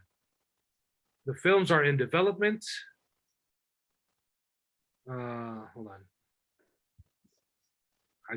Films are in development under the company's Avatar Studios banner, which was formed in February 2021. The division is designed to create original content spanning animated series and movies based on Avatar: The Last Airbender and The Legend of Korra. So yeah, they're still working on it. So that's cool. Nothing yet on the live action Netflix series. It's gonna be a while, man. They're still filming. I think One Piece is gonna come out first before they do. So Okay. Well, One Piece live action by Netflix. we shall see what happens then. Have you seen any more episodes of Demon Slayer? Yeah. No, I need to. But one show that I did check out that I started on Apple TV is For All Mankind. Oh, okay. Really fascinating because it's basically the premise of what if the Russians beat the Americans in the space race. So really fascinating stuff with that alone. And it stars Joel Kinnaman is one of the headlining stars there. So the first episode that I watched is an hour. So I'm like, Rick yes, Flag. Rick Flag, RoboCop. That should get Pinhead's attention. Wait, he's gonna play RoboCop? Well, he played RoboCop, right? When? In that recent, well, not recent. It's been a while. I think that was it 2012? No, I didn't see that. You didn't see that one with Michael Keaton as the bad guy. No, the last RoboCop I saw was the flying RoboCop. RoboCop 3? Was that 3? Yeah, That's the best one. My favorite RoboCop. I like the little midget that started cussing in 2, or the little kid. The kid from Star Trek. Yeah. Yeah, For All Mankind. They just got their 3rd season. So I figured, hey, if I start this now, at least I have 22 episodes. Damn. Oh no, I guess that's for the 3 seasons. Oh, okay. For a second, I'm like, is this a CW? Holy shit. I was gonna say you're going back to old school. Yeah. So yeah, I think Joel Kinnaman is one of the few actors on that show that I really recognize. Oh, and then of course we're getting Chantel Van Santen plays his wife. You know her as Becca from The Boys. So she's there as well.